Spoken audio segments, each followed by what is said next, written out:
department. I'm also an associate investigator at the Comprehensive Cancer Center, and I'm the principal investigator of the NOAA-CAP RISA program, which is actually working in Puerto Rico and Virgin Islands, developing and designing climate adaptation strategies for both territories, Puerto Rico and the Virgin Islands. This is the first NOAA-CAP existing for the Caribbean region, and one of the newest programs under the NOAA-CAPs. Very short introductions to be aware where we are and the context of the conference.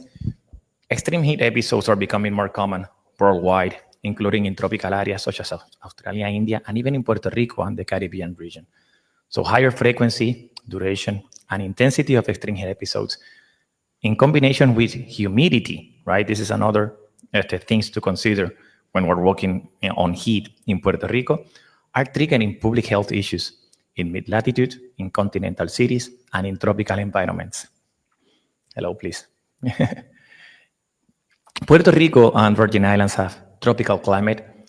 Warm temperatures are common, and consequently, people often fail to perceive excessive heat as a hazard, which is something that we're here today to discuss. 2024, the world experienced the warmest January on record, and in 2023, it was also recorded as one of the hottest years on record. In recent decades, heat stress has become an emergency threat in the Caribbean region, with impacts on all socio-ecological systems: coral reef, livestock, agriculture, labor productivity, schools and learning environments, energy, and human health. But heat is not new for the Caribbean region. So we had found some literature review and evidence that the first heat stress analysis and research, it was done back in 2003 in the Caribbean region by Aaron and collaborators.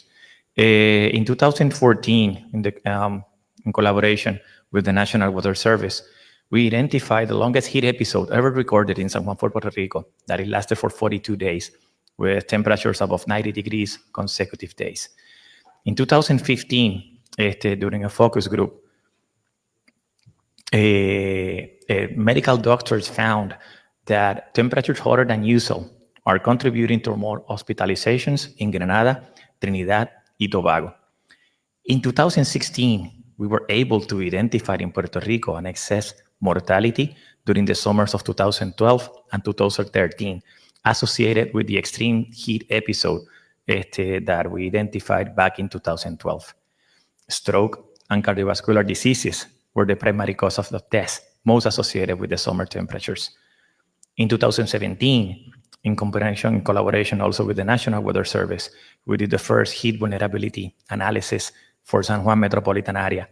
And obviously, as in many other places, we identified that people living below the poverty level, without medical insurance, with pre-existing health conditions and disabilities, are living in the hottest places in the city without the appropriate tools to cope with the hazards. In 2019, an analysis was done at the University of Puerto Rico at the Medical Science Campus, analyzing hospitalization and extreme heat episodes. And they found also that temperatures and elevated minimum temperatures is associated with a 6 to 10% increase in hospital admissions due to cardiovascular conditions in Puerto Rico. In 2023, and this is one of the most recent evidence that we have, Dinapolis in London, and also in collaboration with the Medical Science Campus, they found that the conditions of heat dangers have intensified since 1980s in the Caribbean region.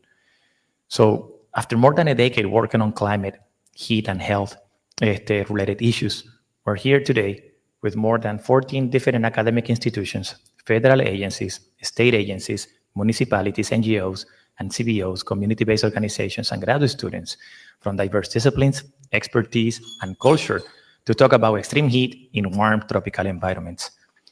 Thank you to NOAA for their support, the NOAA-CAP RISA program, who is partially also sponsoring this activity in the Caribbean region, and also the National Science Foundation, especially to Dr. Shane O'Neill from Texas A&M and Dr. Jorge Gonzalez at the University of Albany for working on this additional support, the organizing committee, Manuel and Laura.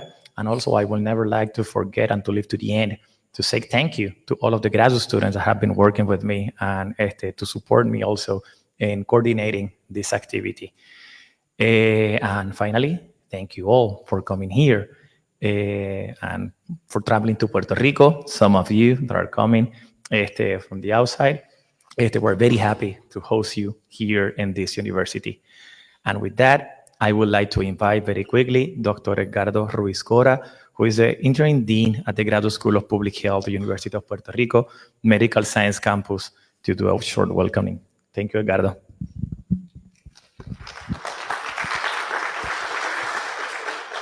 Good morning, everybody.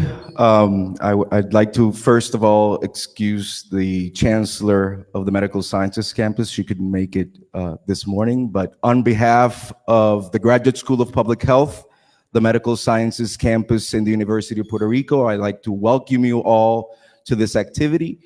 I'd like to thank Dr. Pablo Mendez and all of his collaborators for coordinating and organizing these type of activities, which are very important.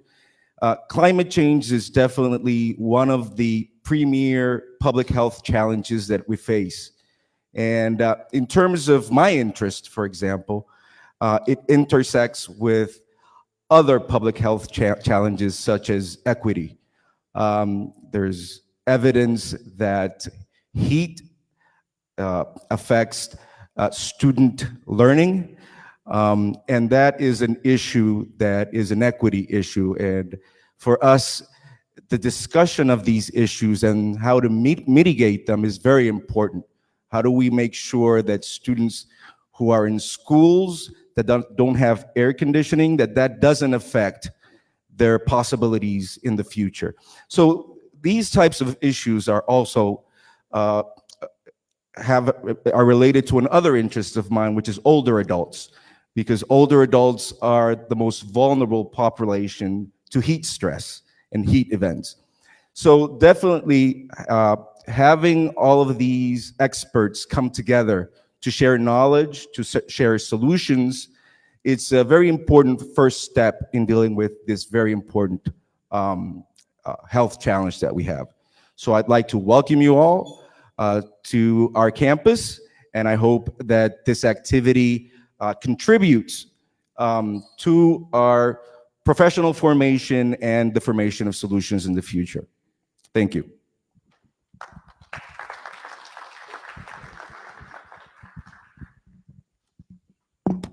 Thank you, Edgardo.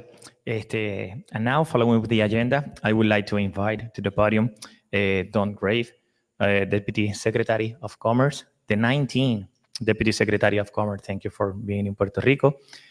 Graves brings decades of experience in the private sector, government, and nonprofit to the Department of Commerce. Most recently, he served as counselor to President Joe Biden during the 2020 presidential campaign. Prior to that, Graves served as Executive Vice President and Head of Corporate Responsibility and Community Relations at KeyBank. In this role, Graves led KeyBank's corporate responsibility team, including the bank's $16.5 billion national community benefit plans, the bank's sustainability work, the stakeholder engagement, and outreach, and oversaw the KeyBank Foundation at the First Niagara Foundation. During the Obama-Biden administration, Graves served as Counselor and Domestic and Economic Policy Director for the Vice President Biden. He was previously appointed by President Barack Obama as Executive Director of the President Council on Jobs and Competitiveness, and led the federal government efforts in the economic recovery of the city of Detroit. Graves also served as Deputy Assistant Secretary for Small Businesses, Community Development, and Housing Policy at the U.S. Department of Treasury, where he oversaw the CFDFI Fund, the $4 billion Small Business Lending Fund, and the $1.5 billion State Small Business Credit Initiative. He was also the U.S. Federal Representative at the G7 Task Force on Social Impact Investment. He served on the Board of Directors of the Metro Health Foundation, FDIC's Advisory Committee on Economic Inclusion, the Board of Trustees of the Community Reinvestment Fund, the Policy Advisory Board of the Biden Institute at the University of Delaware, the Board of Visitors of the Cuyahoga Community College, the Advisory Board of the Commission of Economic Inclusion, and the co-chair of Cleveland Rising. Without else introductions, thank you for coming. Please come to the podium. The floor is yours.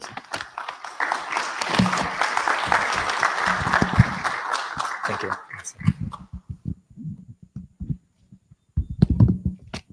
Gracias. Buenos días. Hello, everyone, for those that don't speak Spanish. I'm so pleased to be here at the very first U.S. Caribbean meeting on extreme heat. And I'm glad to be at the first, but it doesn't matter if it's the first or the 25th. It doesn't matter how long we work at this. All that matters is that we deliver for people that are feeling the impact of a changing climate and the extreme heat. I'm so pleased to be here. Thank you to the Caribbean Climate Adaptation Network, or CCAN, for organizing this event. It's one of, as was mentioned, one of the 13 National Oceanic and Atmospheric Administration CAPRISA teams, and co-sponsored as well by the National Science Foundation. Before I jump into my remarks, I'd like to take a moment to recognize Dr. Mendez-Lazaro and his leadership and vision, frankly, for this work. Your leadership of the CCAN and for your chairing this summit, I think it shows the vision and understanding of the impact that we're all seeing from extreme heat, even in a community that most people, certainly in the States, would say, oh, as you said, Doctor, why would they think that you should care about it in Puerto Rico or USVI? Because bodies can't, the human body is the human body. You can't adapt to certain types of heat. So thank you for your leadership. I also want to thank Dr. Zhang O'Neill, Dr. Jorge Gonzalez from the National Science Foundation for their supportive work of this effort. I'd also like to thank Dr.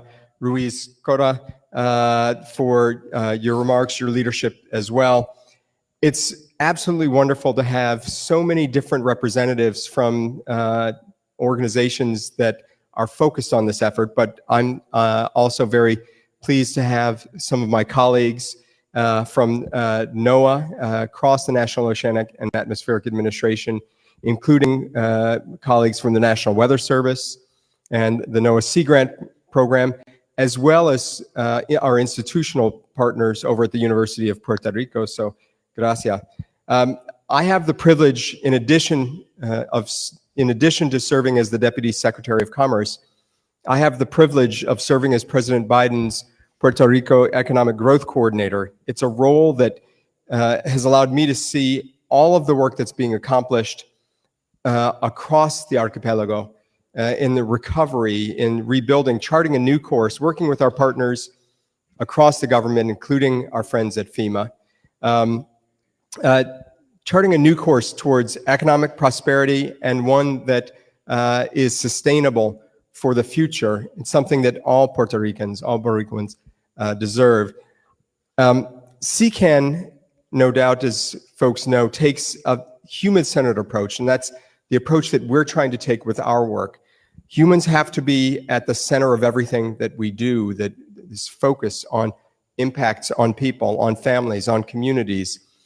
That human-centered approach is towards addressing the risks posed by climate variability, climate change, is critically important across both Puerto Rico and across U.S. Virgin Islands. But it's critically important that we focus on supporting local solutions, not one size fits all, not an approach that Washington has come up with, but an approach that works for folks here on the ground and across this region. The CCAN team works directly and collaboratively with local decision makers and community stakeholders, allowing those partners to identify the most important issues and to develop the questions that will help guide their shared efforts. The topic of heat is just one of the issues that they address in the U.S. Caribbean, but its importance can't be overstated. Temperatures, as we all know, are rapidly increasing across the world, including in this region. And it's all or primarily due to human-induced climate change. Heat and humidity are reaching dangerous levels, which could, we think, mean an increased danger of heat stress on populations around the globe. CCAN's effort to better understand and address heat in the U.S. Caribbean represents an important contribution to furthering heat mitigation and adaptation success. It's critical that attention be paid at the local and regional level to support ongoing efforts, and that's what makes this summit so timely. This gathering is going to allow for idea sharing, partnership building, and the creation of what I think, once we get to perhaps the 5th or 10th or 20th of these summits, the impactful solutions to advance heat mitigation and adaptation in the Caribbean. We're not only going to address heat stress in this region, but provide guidance for heat-related policies. It's important for policymakers to learn what folks in this gathering are discussing, what we're learning from one another, to make better decisions on equitable climate adaptation strategies and actions. And it's also going to shed light on the heat and learning environments with participation in the broader region. At the Department of Commerce, our NOAA colleagues are hard at work to better understand the impact of extreme heat on our climate. And that includes, as I mentioned, and as the doctor mentioned, the Climate Adaptation Partnerships Regional Integrated Sciences and Assessments Program, or CAPRISA, which exists solely to advance equitable adaptation through sustained regional research and community engagement, supporting a network of 13 different regional teams through 5-year agreements. And these cooperative agreements are critically important. They're in multiple states across the United States, and it's that long-term commitment, 5 years in a cooperative manner, that allows researchers, specialists, and community partners all to work together to come to these types of adaptation and mitigation solutions. The approach of the program in these regions has always been moving from the bottom up, making sure that we're listening to our community partners, listening to our stakeholders, where the topics and project focuses are based on the ground community engagement to understand what's needed in the specific region that's covered. CAPRISA funded projects on extreme heat have contributed, as I mentioned, to heat mitigation, adaptation, planning, decision-making efforts, a range of studies on vulnerability on heat and human health, on urban heat islands, on green infrastructure, indoor temperature exposure, and heat-related mortality. Projects are also examining the potential complex compound stressors that tend to exacerbate the impacts of extreme heat and can present challenging decision-making contexts when considering the best pathways for adaptation. That work is well underway, but it needs to be supercharged. It needs to be expanded. It needs to go even faster. Our work over at NOAA and at Commerce is on extreme heat is a top priority of mine. It's a top priority of the Secretary as we seek these new and innovative solutions and strategies to tackle the climate crisis head on. Local government and community members, as I mentioned, are more aware of the importance of managing heat risk than ever before. And our understanding is that there is yet to be targeted funding for heat risk mitigation in our regional governments. We want to change that. Puerto Rico and U.S. Virgin Islands must always be a part of the solution to our climate concerns in the Caribbean. And we look forward to working with you, partnering in the coming days and weeks and months ahead to seek these solutions and make sure that they're implemented effectively. I said a lot. I'm going to hush up, but let me just leave you with this. There's almost no more important thing that we can do for our communities, because even as we solve for our economic growth, as we solve for the challenges that folks are facing across this island, certainly, and across the region, if we don't deal with the existential crisis of climate change, there won't be a community to protect. There won't be an economy that works.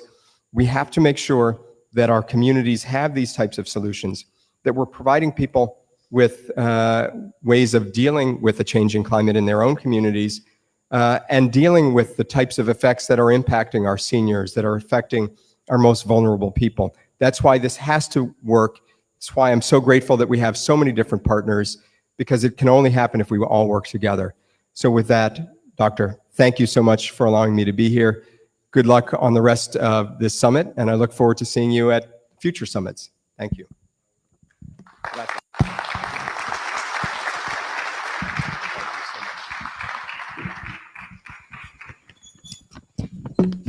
Well, thank you, Don Graves, Deputy Secretary, U.S. Department of Commerce, for your words and for coming here. And now we follow with the agenda, and I would like to invite Orlando Oliveras, who is the coordinator of FEMA Region 2 on the Caribbean office. Orlando, if you would like to please join us here. Thank you.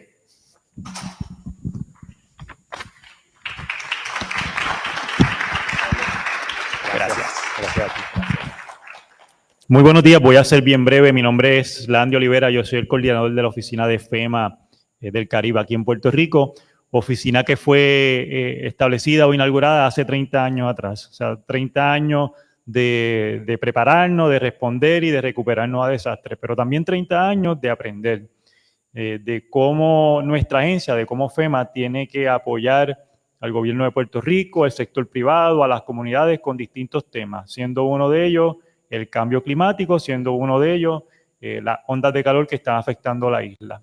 Nuestra agencia está comprometida a trabajar en colaboración con el sector privado, con las agencias estatales, con otras agencias federales, en buscar soluciones. Y por eso nos encontramos aquí hoy. No somos expertos en el tema, por eso me encuentro aquí. Quiero escuchar, estoy looking forward, estoy viendo hacia adelante y deseoso de oír todas las presentaciones que los compañeros van a estar presentando, valga la redundancia hoy, y buscando cómo nuestra agencia pues, puede aportar a precisamente dos cosas bien importantes: evitar pérdidas de vida por el calor extremo, las ondas de calor extremo, y ver cómo también se puede proteger la infraestructura crítica con medidas de mitigación. Así que estoy bien deseoso de la conversación que se va a estar llevando a cabo hoy. Agradecido al doctor Méndez por la invitación y al recinto de ciencias médicas. Para nosotros es un orgullo estar aquí y sabemos que esta colaboración va a continuar. Así que muchas gracias y sé que este evento va a ser un éxito. Gracias.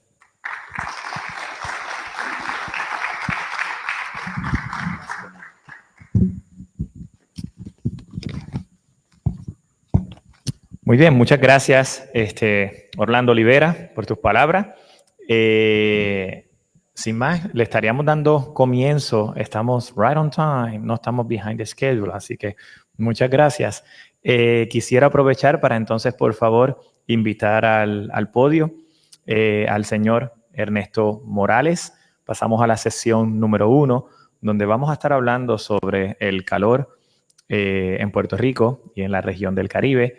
Nos van a estar acompañando el señor Ernesto Morales, quien es meteorólogo y coordinador de anuncio en el National Weather Service San Juan Office, y la señora meteoróloga doctora Ada Monzón, quien es la presidenta de la Junta de Directores del EcoExploratorio, el Museo de Ciencias de Puerto Rico, que nos van a estar dando una charla. Tienen 15 minutos cada uno, por favor. Así que muchas gracias. Empiezas tú. Si eso fue en forma de regaño. Me lo recordaron. Muy buenos días a todos. Mi nombre es Ernesto Morales. No cabe el micrófono. Detesto los podios. Siempre me paro detrás de un podio con Landy. Estamos trayendo malas noticias, ¿verdad? De nuevo, mi nombre es Ernesto Morales. Nada, yo soy el coordinador de aviso del Servicio Nacional de Meteorología. Somos meteorólogos que trabajamos en la oficina, somos 22 personal de 22 personas, los cuales 15 somos meteorólogos y somos meteorólogos operacionales. Nosotros dependemos de estas mismas charlas para desarrollar el proceso y protocolos de nuestra oficina para alertar al público. Por tanto, van a haber muchas conferencias durante el día de hoy sobre el desarrollo de la ciencia que describe el calor en todas sus facetas. Yo en mi presentación corta de 15 minutos, según Pablo, voy a estar concentrándome en la parte operacional, la herramienta que se utiliza para que muchos de ustedes en sus agencias y sus departamentos puedan tomar decisiones. Próximo, soy yo el que doy el slide, nítido.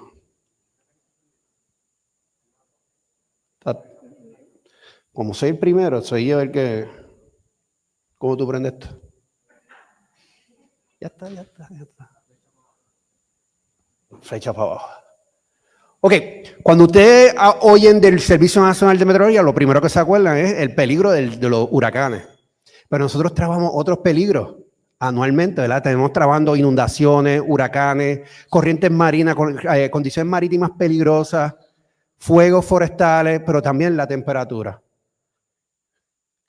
Hace más de 10 años, Pablo se acercó a mí en una de estas conferencias, creo que era el Polo del Sahara que estamos en ese momento hablando, y dice, mira, tenemos que hacer algo con el calor. Pero realmente en nuestra oficina, aunque la agencia hace productos acerca del calor, aquí en Puerto Rico nunca habíamos hecho nada para alertar al público sobre el calor. Ada me gritaba, literal, que tenemos que hacer algo para decirle al pueblo que hace calor.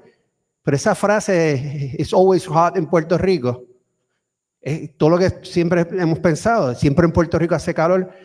Y por eso tuvimos que trabajar en forma colaborativa, especialmente con el equipo de Pablo, buscar la forma, cómo podemos justificar que es necesario este tipo de producto, ¿verdad? El segundo challenge que teníamos, el tercero, era con quién nosotros tenemos que compartir este producto, ¿verdad? ¿Y quiénes son los que necesitan este producto? Son dos diferentes comunidades que estamos hablando. Y en San Juan, nosotros somos expertos en pronosticar el tiempo. Nosotros podemos decirle a ustedes que va a ser calor, o que el calor va a ser extremo, o que es un evento extremo. Pero yo no puedo hablar de cuáles son los impactos a la ciudadanía. Ahí es que dependemos de que el Departamento de Salud y el equipo de Pablo podamos trabajar en conjunto, ¿verdad? Y tener mejor información para llevar al público. Y esto es lo más importante en este momento. Yo quiero que antes que se vayan todos ustedes del 2 días de conferencia, que entiendan que esto es lo que tenemos ahora mismo. Si hay un aviso, una advertencia de calor, es cuando está la índice de calor, está entre 108 a 112. La vigilancia, esto en 24 horas. Si sabemos que el calor va a ser en los próximos 48 horas, podemos emitir una vigilancia, ¿verdad?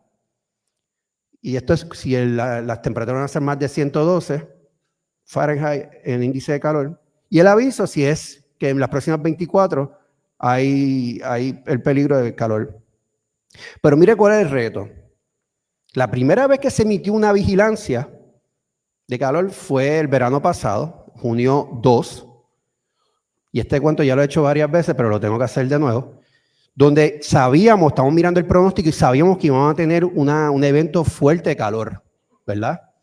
Yo llamo a Nino y le digo, Nino, tú eres mi única agencia local que yo pueda trabajar sobre esto. Vamos a hacer un comunicado de prensa que el domingo va a ser súper caluroso.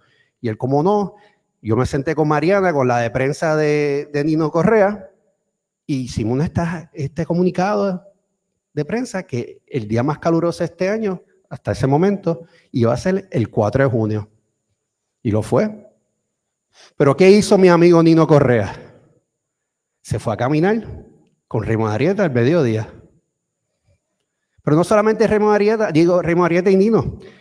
La parada de Orgullo fue ese mismo día donde casi 27 personas sufrieron el impacto de los calores. No solamente hubo un sinnúmero de actividades que con todo eso que habíamos puesto una vigilancia, ¿verdad? Aún así se corrieron estas actividades sin ninguna modificación del mismo. Por lo tanto, tenemos que tomar esto en consideración diariamente o en cuestión de, ya verán la herramienta que tenemos ahora, que pueden estar hasta 7 días en adelantado para saber cuándo activar ese protocolo de calor. ¿Ok? El verano del 23 fue súper caluroso. Si pueden darse cuenta, estos son los números de advertencia que se emitieron por mes en la tablita de arriba y la tablita de abajo, los avisos emitidos por mes. Si ven el mes de junio, casi todos los días tuvimos una advertencia. Y esto es bien preocupante, ¿verdad? Sabíamos que iba a ser un verano súper caluroso. Estamos hablando de esto desde abril, que va a ser el verano más caluroso. Voy a citar a Ada. Ada dijo que iba a ser el verano más fresco el resto de tu vida. Comienzan las clases en agosto y a la semana de comenzar las clases en agosto, mira, los salones de clase están calientes, ¿qué vamos a hacer? Estamos en una cultura hoy en día que somos reactivos. Estamos esperando el problema para reaccionar. Si estamos dando un pronóstico y se está hablando de un futuro, tenemos que ya ser proactivos. No esperar que ocurra el evento para reaccionar. Aquí también estamos el mes vemos el mes, los avisos por meses. Todo el mundo desde octubre ya estaba preguntándome, ¿y el frío navideño? Y tuvimos hasta 13 avisos en octubre. Eso es que llegar, para que ya saben las definiciones de cada uno, 112, más de 112 grados. Ok, este es el producto. Este es el producto, se ve así, la vigilancia, el aviso. Es mucha palabra. Yo sé que el ser humano hoy en día no estamos leyendo. Nos gusta ver las cosas en gráficas bien bonitas, con muchos colores, para llamar la atención cuáles son los días que vamos a estar bajo el efecto del evento de calor. Pero es bien importante para ustedes que están aquí, cuando tomen decisiones, tienen que leer el producto. El producto da más información que una simple gráfica. En el producto te va a decir cuándo comienza el evento y cuánto es que se espera que se acabe, ¿verdad? Te dice el tiempo, duración, qué es lo que está ocurriendo. Te va a dar más información que simplemente hace calor. Hay un aviso de calor. Porque a veces yo vi muchas personas hablando de avisos de calor cuando nosotros solamente teníamos una advertencia. Tenemos que usar la terminología correcta. Ok, este momento es cuando uno saca el celular y toma la foto. Esta página, weather.gov/SJU, es nuestra página oficial del Servicio Nacional de Meteorología, ¿verdad? Es una página que tiene mucha información, pero no es user-friendly, ¿cierto, Ada? Eso sería bueno, lo voy a hacer para la próxima presentación. Aquí arriba, lo primero que va a ver siempre es el radar, la información, pero si uno hace scroll down o mueve hacia abajo, va a encontrar este mapita arriba que te va a resumir qué son las áreas que tienen bajo advertencia, pero en donde tienen que realmente ir diariamente, cuando se estén tomando ese café por la mañana, se sientan y entran en esos 6 cuadritos, usted oprima ahí y va a tener esta información. Y esta información es una chulería, especialmente para manejo de emergencia. Uno se puede sentar ahí y a planificar cómo va a trabajar con sus recursos los próximos 7 días. Pero esta parte es lo que estamos hablando, el calor. Esto fue un screenshot de junio 14, donde podemos ver que el evento y el área ya afectada, esto es cuando uno oprime sobre Exhibit Heat, te va a dar la información sobre el fuego. Si uno aprieta sobre lluvia, te va a dar la información sobre lluvia. Pero en este momento estamos viendo el peligro de los calores. Podemos ver que el evento va a ser un evento mayor, va a ser un evento que va a tomar días y ustedes pueden obtener esa información y activar sus protocolos. Pueden ver si quizás está verde los primeros días, pero ve que hay una naranja y un rojo para el próximo fin de semana. Podemos comenzar a trabajar con su empleado, con los recursos que tenemos para llevar la información al público. Es bien difícil tener esta información, ¿verdad? Y llevarla completamente al público y el público entienda lo que tiene que hacer. Por eso es lo importante este tipo de conferencias, porque vamos a estar hablando de los peligros, de los impactos. Pero algo que yo quiero tocar el tema es, nosotros, si no es por nuestros medios de televisión, que trabajamos en equipo, tengo que mencionar a Ada porque está al lado mío, nos ayuda a llevar esta información al público. Pero algo bien beneficioso también son los medios sociales. Desde María hacia acá nos hemos dado cuenta que no todo el mundo tiene un radio NOAA. No quizá todo el mundo ve televisión, pero todo el mundo tiene un celular. Y todo el mundo, si nos sigue, va a estar recibiendo esta información a través de las cuentas de Facebook y de Twitter. Es la mejor forma de llevar la información más completa al público. Pero el problema cuando nosotros escribimos esto es que podemos hablar de las temperaturas, pero no del impacto. Por eso es importante esta conversación que vamos a tener en los próximos 2 días, para nosotros saber cómo podemos mejorar este delivery de información. Esto es lo que nosotros ponemos normalmente, ¿verdad? Donde se describe claramente, acuérdense, los muchachos de mi oficina no son artistas gráficos, somos metrólogos, y es por eso que necesitamos también de su feedback. Y aquí voy a hablar un poquito de las cosas que necesitamos en el futuro. Necesitamos más colaboración. Sabemos ya el impacto de las condiciones del calor al ser humano, pero también tenemos que saber cuáles son los impactos del comercio. ¿Cuándo es que realmente ustedes necesitan de esta información? ¿Verdad? El feedback es bien importante. Van a estar hablando mucho sobre esto, de los cambios entre el índice de calor y el wet bulb temperature. Vamos a aprender mucho de eso los próximos días.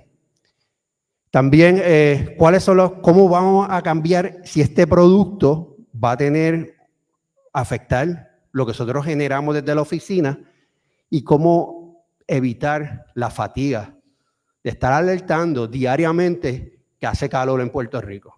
¿Okay? Queremos saber cómo hacer eso. Y esa es la parte que todo el mundo que me chequeó en la presentación me dice, ¿por qué tú pones marketing? Nosotros somos científicos. Nosotros tenemos que buscar la forma de vender este producto porque es tan importante para el público. Tenemos que buscar la forma. Estudiamos ciencia, pero nadie aquí. Tú estudiaste mercadeo también, pero tú eres polifacética. Necesitamos buscar la forma de cómo mejorar el contacto, ¿verdad?, con el público para que el público entienda lo importante que es esto. Y esto no solamente el calor. Yo estoy hablando de todos los tipos de productos que emite el Servicio Nacional de Meteorología. Ya tenemos la ciencia, ya tenemos los modos de llevar la información, que son los medios noticiosos, como también social media. Necesitamos hacer el próximo paso, que es cómo es la mejor forma de llegar más al público. Y tuve menos de 15 minutos. Gracias.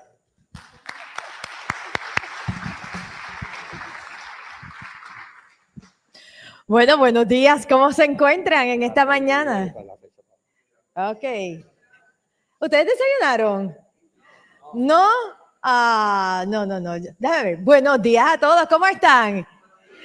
Muy bien, muy bien. Bueno, pues yo vengo con varios sombreros. Vengo con el sombrero de meteoróloga, ¿verdad? Para Guapa Televisión, pero también con el sombrero de educadora a través del EcoExploratorio, pero también voy a estar con el sombrero de miembro del Comité de Expertos y Asesores de Cambio Climático de Puerto Rico, en el cual pues preparamos el plan de mitigación, adaptación y resiliencia para el gobierno de Puerto Rico, que será entregado este próximo abril al gobierno para que puedan entonces tener un plan, una ruta de acción.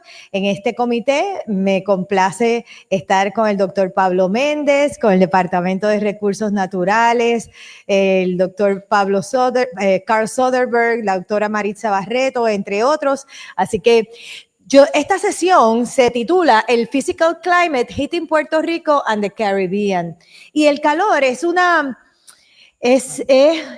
sensación, no es algo que tú ves, es algo que tú sientes, pero modifica cada aspecto de la vida de nosotros, porque es una fuerza que está presente en todo lo que hay en la vida del planeta. Es la fuerza que controla nuestra naturaleza, controla cada aspecto de nuestra vida, desde cómo cocinamos, ¿verdad? Necesitamos el calor para cocinar, desde cuando salimos al exterior y hacemos ejercicios o hasta la forma en que funcionan los ecosistemas. Y reconociendo que es esa fuerza poderosa que está cambiando y que puede amenazar nuestra vida, es la importancia de que ustedes estén aquí hoy. La vida se nos juega. Yo quiero que ustedes entiendan la importancia del tema del calor, que no es solo si la temperatura va a estar alta hoy o va a estar más baja de lo normal, es que esto va más allá, porque controla todo lo que hacemos, cómo vivimos, lo que comemos y controla nuestro bienestar y ahí es que se nos juega la vida en este planeta. Así que comienzo, antes de hablar de Puerto Rico y el Caribe, del tema del calor en el mundo. Y una de las cosas más difíciles de explicar en el tema del calor es que tenemos que ir a la matemática. Tenemos que ir a la matemática porque precisamente es aquí donde nosotros vemos cómo han cambiado las temperaturas a través de los años, ¿verdad? Nosotros podemos tener un recuento histórico. Hacía más frío antes y ahora no, pero eso no es un valor. Eso no es un valor, ¿verdad? Cuantitativo. Pero en cada set de base de datos, ya sea desde Inglaterra, desde NOAA, desde Berkeley, no importa de dónde, estamos viendo una tendencia a aumentar las temperaturas a través de los años. Así que esto es real, esto está ocurriendo.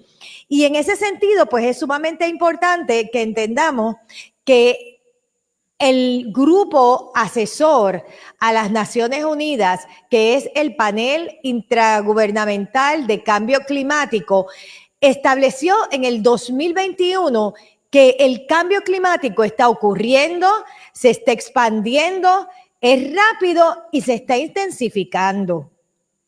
¿Qué tiene que ver el cambio climático con el calor? Bueno, pues que el hecho de que las temperaturas estén aumentando en la atmósfera, efecto que se conoce como el calentamiento global, ocasiona un desbalance energético.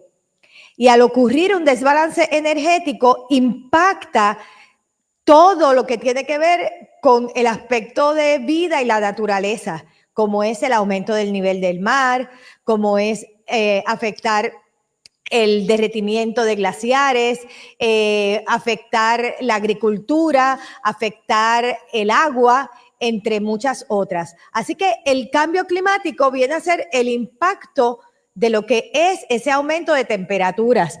Y muchos de estos cambios que se están observando en el clima son sin precedentes en miles de años. Y algunos de estos cambios, como es el aumento del nivel del mar, es irreversible. Y esto realmente son palabras mayores que tal vez no las queremos leer, no las queremos internalizar, pero están ocurriendo y van a tener un efecto en nuestra vida.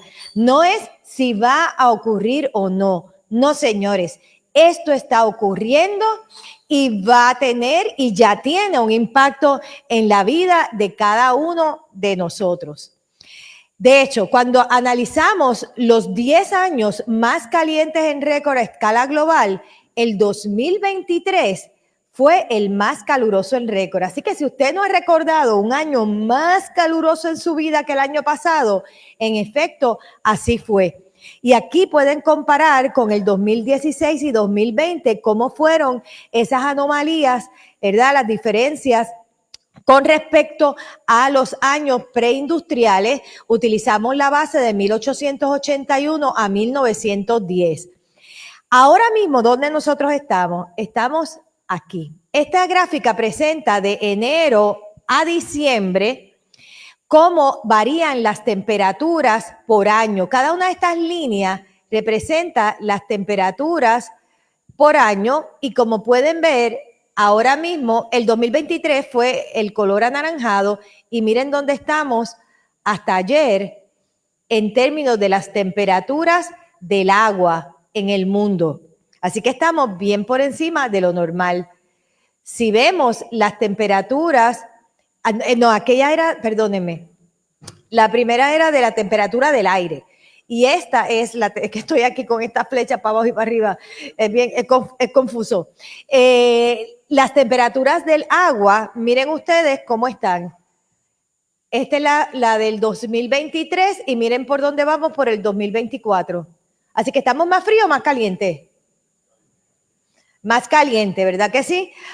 Así que ahí es donde estamos y todo esto está relacionado a la presencia del dióxido de carbono en nuestra atmósfera, que a través de los años cada vez estamos viendo que esa curva está en aumento y hay una relación entre ese gas de invernadero que de hecho ha llegado a un valor récord de 425 partes por millón. Nada más que tengan una idea que en el 2023 estábamos en 419, un año que ha tenido un cambio de 5, casi 6 partes por millón.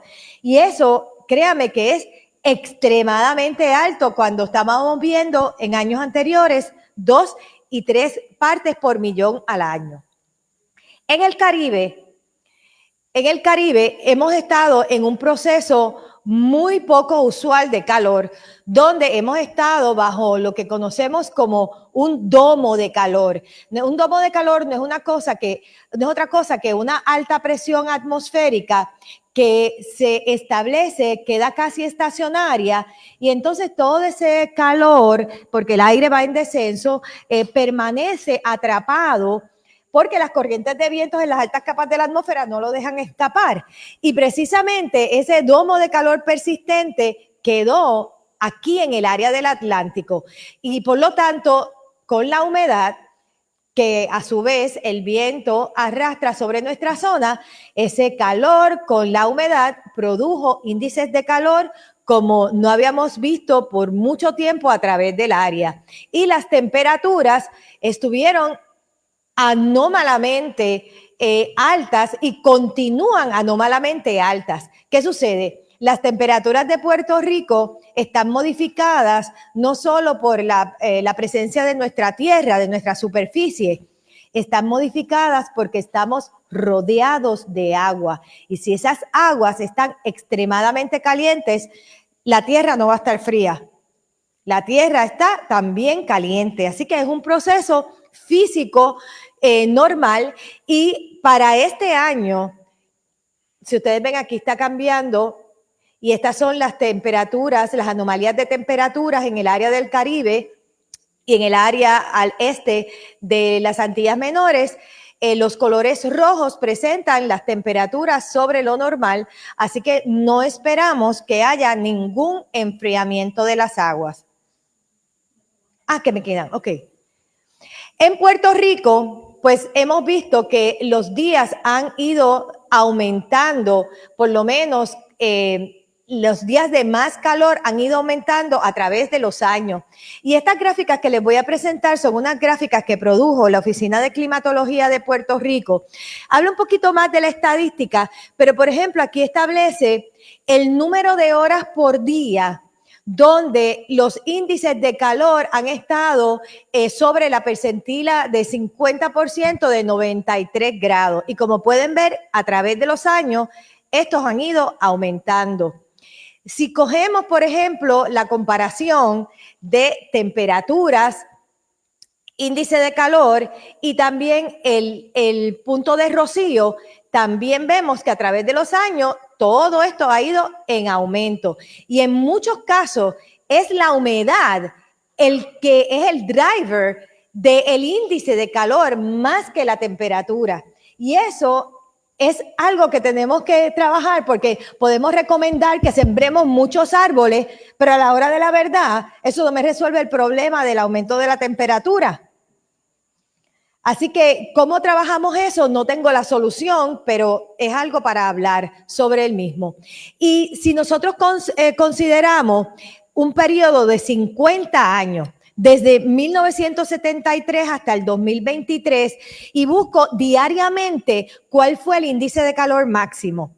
Entonces tomo todos esos datos, los organizo de acuerdo a las percentilas y entonces de ahí puedo destacar cuántos días de ese año estuvieron sobre la percentila de 90%, que fue 101 grados. Y como pueden ver, el año 2023 fue el de más cantidad de días con esos índices de calor de 101 grados. Así que estos datos definitivamente presentan de que nosotros estamos bajo un ambiente de mayor calor que lo que hemos experimentado y no hay razón para pensar de que se va a enfriar. Y por eso este es el verano más fresco del verano pasado que tuvimos en el resto de nuestros días, porque aunque hayan variaciones, a lo mejor este año llueve mucho y a lo mejor las temperaturas no son tan altas, pero realmente sí estamos en un patrón ascendente y sin detente. Y este año se espera que la temporada de huracanes pueda ser una bastante activa. Y el área de Puerto Rico, las Antillas Menores y todo lo que es el Golfo de México está señalado como la que está en mayor peligro.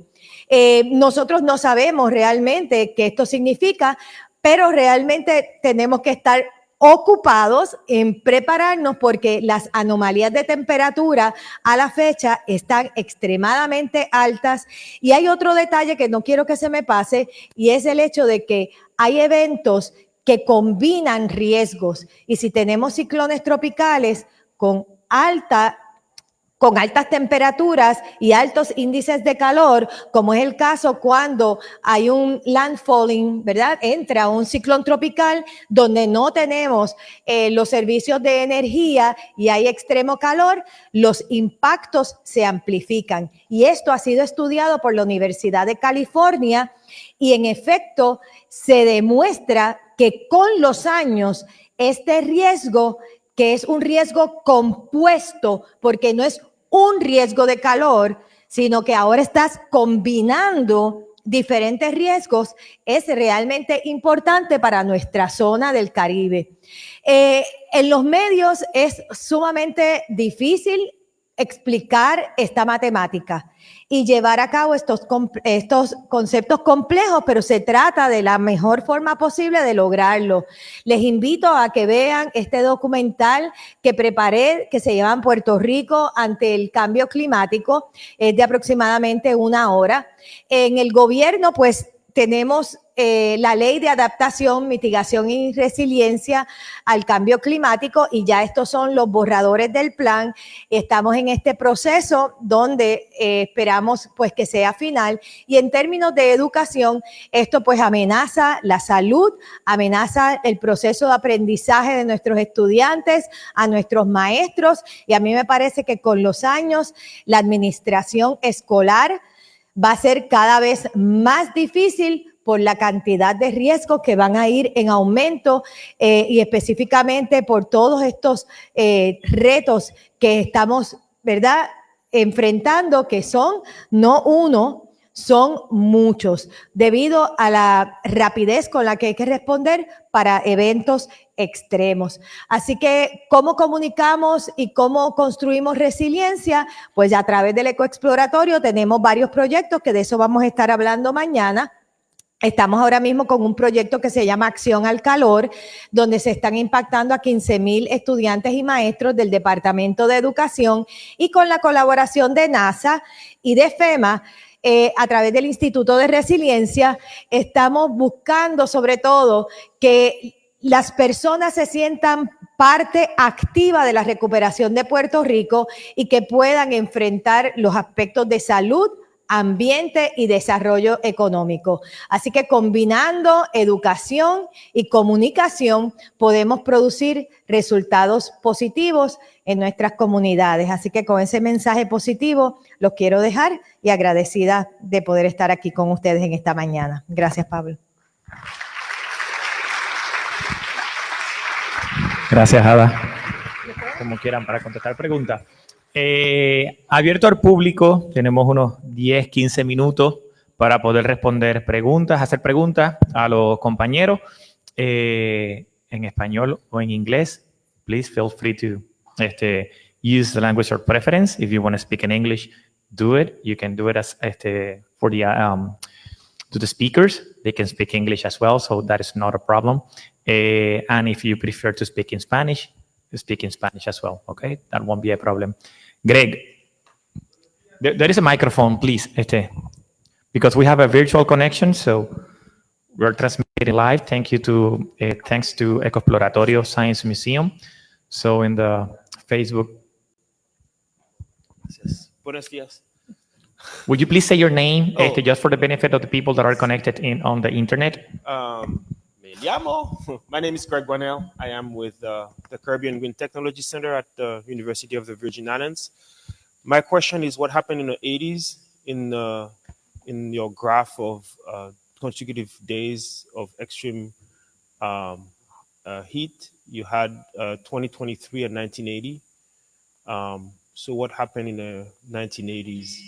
I guess my question is, I'm sort of wondering sometimes if some of the extremes that we are experiencing are a combination of global warming and impact, but also some form of cycles in regional weather patterns or climate patterns. So just sort of wondering about what happened in the 80s to cause this extreme heat as well.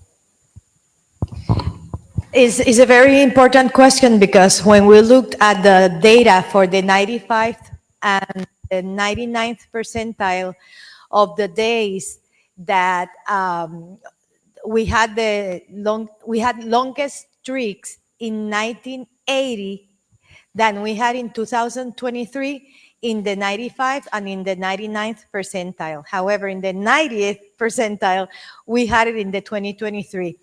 In some instances, 1980 looked at it was a much stronger event, extreme event in Puerto Rico and the Virgin Islands as compared to 2023.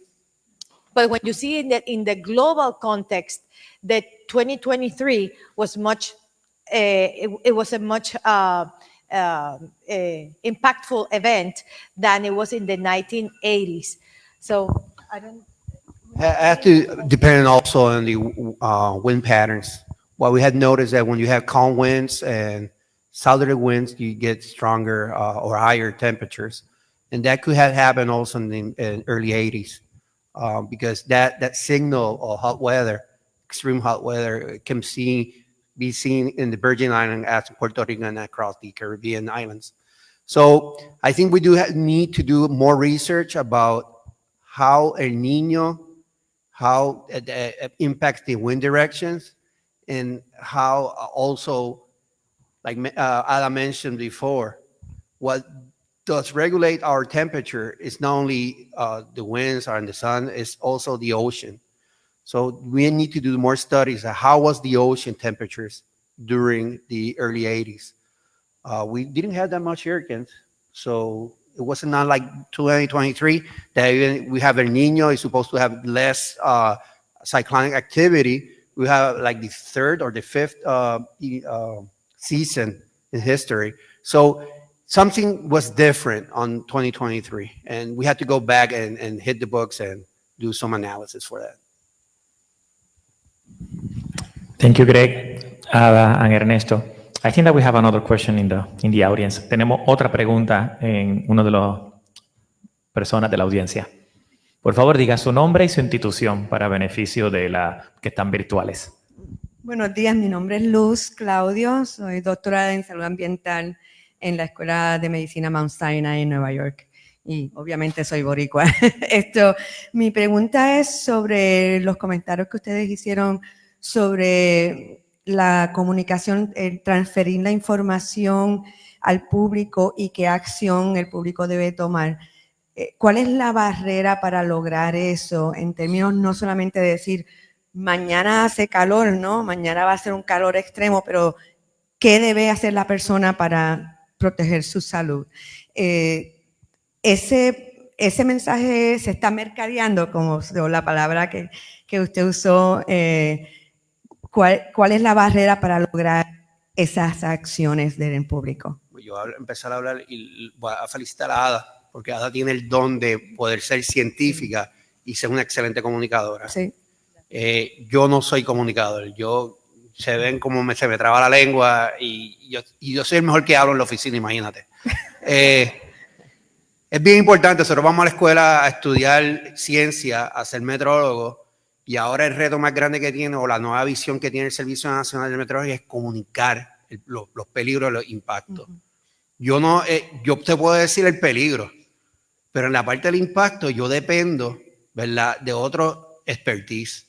Y ahí es que entró Pablo y el Departamento de Salud, porque yo no le puedo decir, mira, el calor te va a afectar de esta manera. Yo me colgué en el MCAT, yo no lo pasé, no soy médico. Por tanto, necesitamos las colaboraciones para ayudarnos a complementar la información que le estamos dando. El reto de llevarle mismo, el que decimos va a ser calor y te contestan que hace calor aquí en Puerto Rico todos los días. Y eso es algo bien grande, un reto bien grande.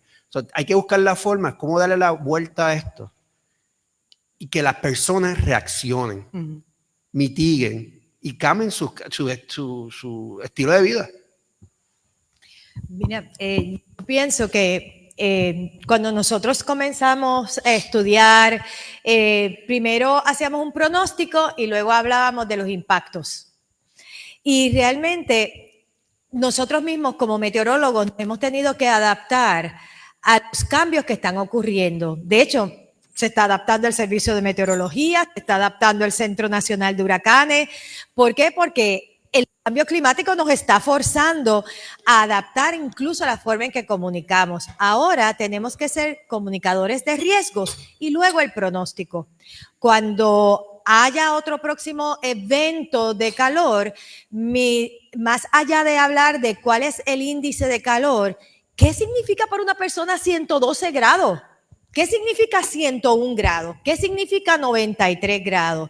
O sea, de nuevo, no lo ves, solo lo sientes y para colmo, está basado en lo que son las estaciones oficiales del Servicio de Meteorología, pero tenemos cientos de estaciones a través de todo Puerto Rico, pero no son oficiales, entonces no son buenas necesariamente porque no están calibradas. Pero hay lugares que te están dando índices de calor de más de 120 grados y no necesariamente están bajo un aviso de calor o bajo una advertencia.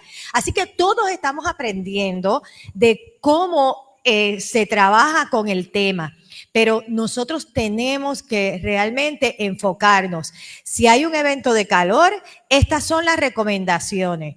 A, B, C, D. Y la formalidad la da el Servicio Nacional de Meteorología, que era lo que yo quería realmente y lo que le decía a Ernesto. Tiene que haber una formalidad en la forma en que se comunica, porque esa formalidad es la que entonces da paso a que se tomen ciertas acciones. Una oficialidad del gobierno, una respuesta del gobierno. Lo mismo nos está pasando con el polvo del Sahara, ¿verdad? Así que la formalidad es importante. Como lo comunicamos es importante y no es que vamos a tener todas las respuestas, pero si usted es la que administra un asilo de ancianos y usted tiene una situación donde usted no tiene un aire acondicionado o no tiene una planta eléctrica, o sea, tenemos que hacer ciencia con empatía. Si nosotros no trabajamos de esa forma, en la forma en que comunicamos, realmente no vamos a lograr los cambios porque aún dentro de la formalidad tiene que existir un mensaje de consideración y de empatía con las personas que están alrededor para que ellos sientan que nosotros somos parte también de esas soluciones. No, de nuevo, no es fácil, pero poquito a poco vamos aterrizando. Y con la esperanza de que las personas sean más críticos con su ambiente y puedan tomar mejores decisiones para proteger su vida y propiedad. Gracias. Tenemos 2 preguntas más en el público antes de pasar entonces a la próxima sesión. Gracias. Buenas, los felicito por la presentación.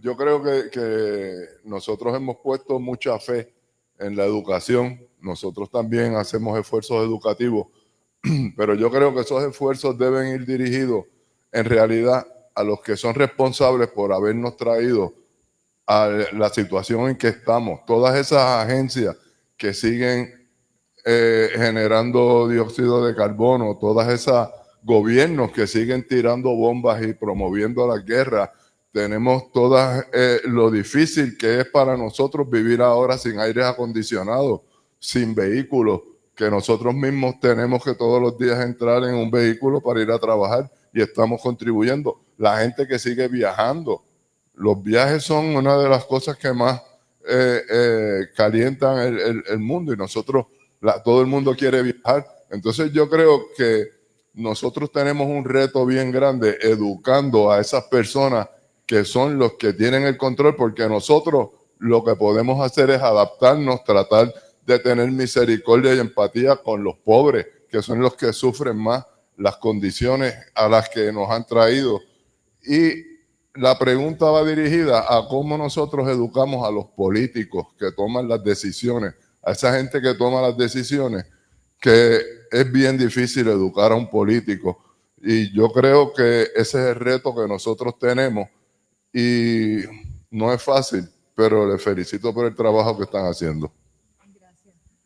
Gracias. ¿Su nombre e institución? Ruperto Chaparro, director del programa CIGRAN de la Universidad de Puerto Rico. Gracias, Chapa. ¿Alguna respuesta antes de pasar a la próxima y última pregunta? Mira, yo estoy completamente de acuerdo, ¿verdad? El tema de la política, ¿verdad? Y política pública, no estamos hablando de partidos. Estamos hablando de cómo se hace la política pública y que estas personas entiendan que las decisiones que se toman tienen que ir dirigidas hacia una mitigación, entendiendo que la mitigación no es solamente reducir daños, es también reducir las emisiones de gases de invernadero a la atmósfera. Es un proceso, porque algo que creo que ha sucedido, y tal vez después del huracán María, es que el proceso de tomar decisiones en Puerto Rico ha sido extremadamente lento en todos los aspectos. O sea, a mí eso me preocupa mucho porque se nos juega la vida en ese proceso. Así que nosotros, por ejemplo, en el comité, ¿verdad?, de expertos y asesores de cambio climático, hemos dado un sinnúmero de adiestramientos, conferencias, invitamos los jefes de agencia, se trabaja, pero algo sucede que en los procesos se detienen las conversaciones. Yo a veces pienso, si es que el cambio climático, al no ser como un huracán, que es algo que tú puedes ver, sentir rápidamente, o un terremoto, la gente pues reacciona. Pero en el tema del cambio climático, como es un proceso paulatino pero acelerado, la gente no ve la urgencia del tema y por lo tanto se demora. O sea, si yo les pregunto aquí a cada uno de ustedes, sin necesidad de efectuar shaming a nadie, porque esa no es la idea. O sea, ¿cuántos de ustedes se sienten listos para enfrentar todos estos efectos? Háganse esa pregunta, porque nosotros ninguno podemos exigir nada que nosotros mismos no hagamos. Así que yo creo que es un trabajo en conjunto y con la esperanza de que los gobiernos, las personas que hacen política pública, la legislatura tome este plan y que no se nos quede ahí sentado antes de las elecciones, sino que se pueda trabajar sobre el mismo. Pero tenemos que atacar a todas las partes, porque al fin y al cabo todos somos Puerto Rico. Y no importa si es la comunidad de peces, si es la comunidad de Naguabo, si es una organización sin fin de lucro, si es manejo de emergencia, todos somos parte responsable de lo que estamos viviendo. Gracias, Ada. Una última pregunta, one last question, and then we should go to the other session of the activity. Por favor, su nombre y quién representa o carácter individual o institucional. La doctora Lourdes Taponte. Usualmente trabajo voluntaria. Toda mi vida he sido, aparte que trabajo, pero he sido voluntaria dentro manejo de emergencia estatal, dentro Community Hub. Soy capellán también. Siempre he sido dentro porque creo mucho en el voluntarismo, un montón. Entonces mi preocupación es, pues yo vivo en un campo de Bayamón. Bayamón, campo. Néstor Morales habla sobre si mucha gente no ve televisión y yo lo único que veo es las noticias and that's it. Pero hay una dificultad, la comunicación, el internet. Si yo no tengo internet en mi computadora, no tengo para mi teléfono y no tengo para mi celular. Y eso pasa en los campos, porque usualmente yo estoy en las comunidades, en los campos. O sea, que hay una situación que yo pregunto hasta dónde, porque sí necesitamos, y mucha gente a lo mejor ven televisión, están en las redes sociales, están en la comunicación, porque nosotros somos una sociedad ya visual, punto. Nos quitan el celular y nos dan un yello. No, pero no todo el mundo tiene ni siquiera esa visualidad. Hay un problema, como dijo de esto,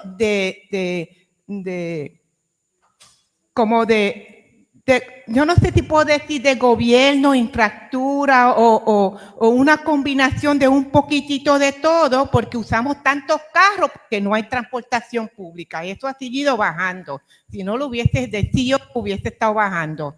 Entonces, es que es como una unión, porque yo dialogo con comunidades cuando voy y estoy hablando de Bayamón, Campo, Naranjito, Agua Buena, por ahí para arriba, de personas cuando yo voy a hacer mis visitas, y a veces ellos tienen una televisión, no tienen energía eléctrica, pero si tienen internet de celular, están como en María, como yo hago, que tengo que estar cerca de mi, la cocina, en Bayamón.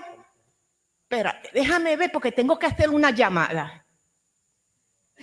Dos diferentes agencias, una, por no decir nombre, dos diferentes, y hay dificultad. O sea, que tenemos tanto dificultad con eso, de comunicaciones, de internet, de otras áreas, y a lo mejor por eso es también esta parte de comunicación, de comunicar. Aparte que toda sociedad adulta, mayormente mayores, que uno tenga un lenguaje para ello.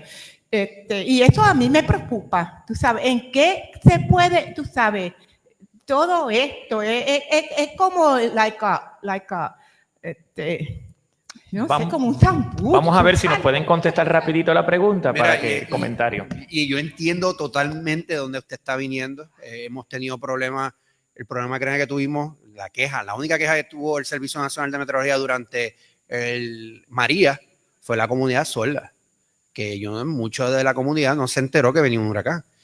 ¿Qué hicimos? Nos sentamos con las organizaciones de sordos aquí en Puerto Rico y estamos trabajando, colaborando juntos para ver cuál es la mejor forma. Y es eso mismo que tenemos que hacer, este tipo de reunión, este tipo de taller, para conocer las necesidades de nuestro pueblo.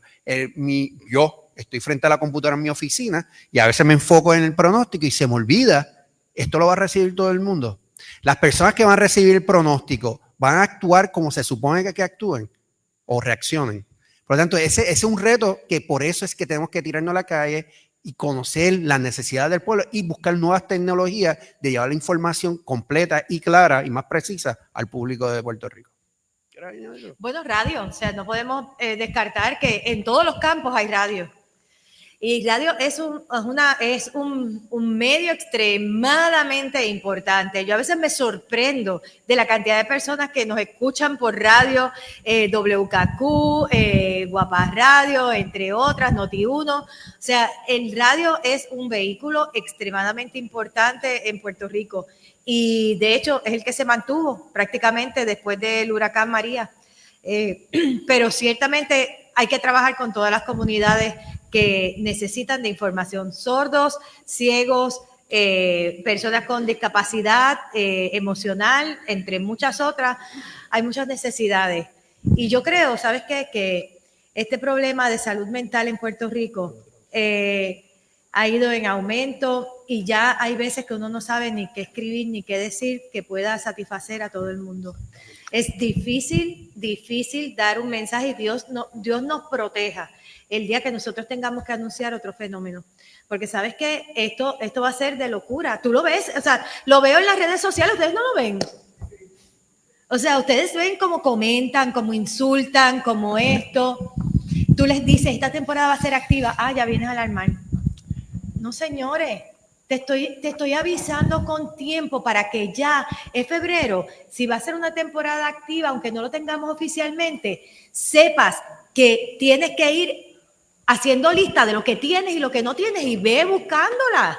para que no te coja a última hora. Si no te gusta eso, pues está bien. Uno lleva el mensaje a quien lo quiere escuchar. Y nosotros vamos a hacer el mejor trabajo y vamos a cuidar tanto del Servicio Nacional de Meteorología como desde los medios, no solamente yo, estoy hablando de los medios en general, hacer el mejor trabajo posible por la seguridad de cada uno de ustedes. Esa es nuestra misión de vida y aquí estamos para servir. Ernesto, muchas gracias. El tiempo nos traiciona, así que muchas gracias por las presentaciones, a la audiencia por las preguntas. Gracias, ahora seguimos con la agenda, por favor, y disculpen esos minutos extras. Sé que teníamos una última pregunta, por favor, acérquense y háganla con mucho gusto. Tendremos un break próximamente. I would like to invite, now we're going to the second session in the morning. We have Dr. Charles Conrad, who is the director of the NOAA Southeast Regional Climate Center, together with Dr. Chris Furman, who is the deputy director and regional climatologist of the NOAA Southeast Regional Climate Center. So please join me on the stage. And you have 40 minutes to give a presentation. We're going to be talking about the wet bulb globe temperature, who is one of the newest indices that we would like to incorporate in Puerto Rico.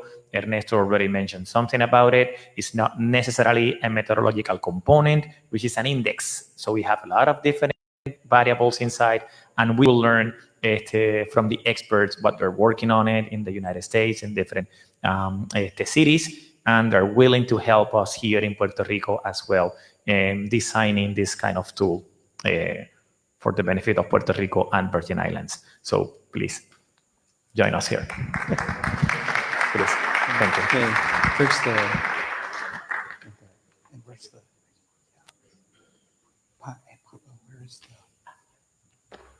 oh, right here. It's right here.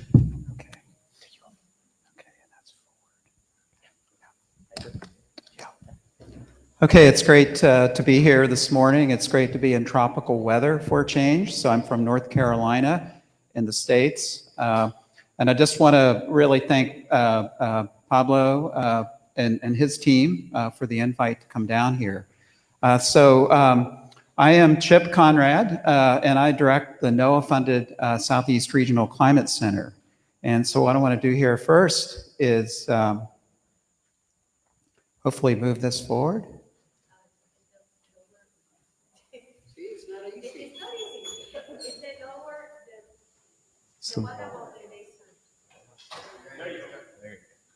Okay, I'm not sure what I did, but it worked.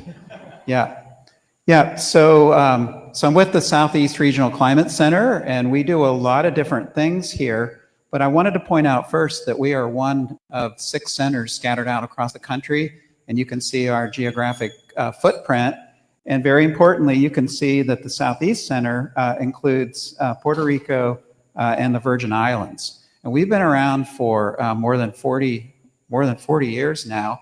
I haven't been with them for 40 years, not nearly that long, but we have a long history. We do a lot of different things. One thing we do is what I'm doing here right now. We do a lot of education and engagement. What we really specialize with is weather and climate data, stewardship. And so we have access to all kinds of weather and climate data. So we get lots of questions on how to use it. We get a lot of questions about climate change, and that's something I think I want to address here real briefly in a second in regards to heat. A lot of our work too, so we're at the University of North Carolina at Chapel Hill. So I'm actually a professor in the geography department. I've been there 31 years. And so we have grad students doing a lot of different applied climatologies.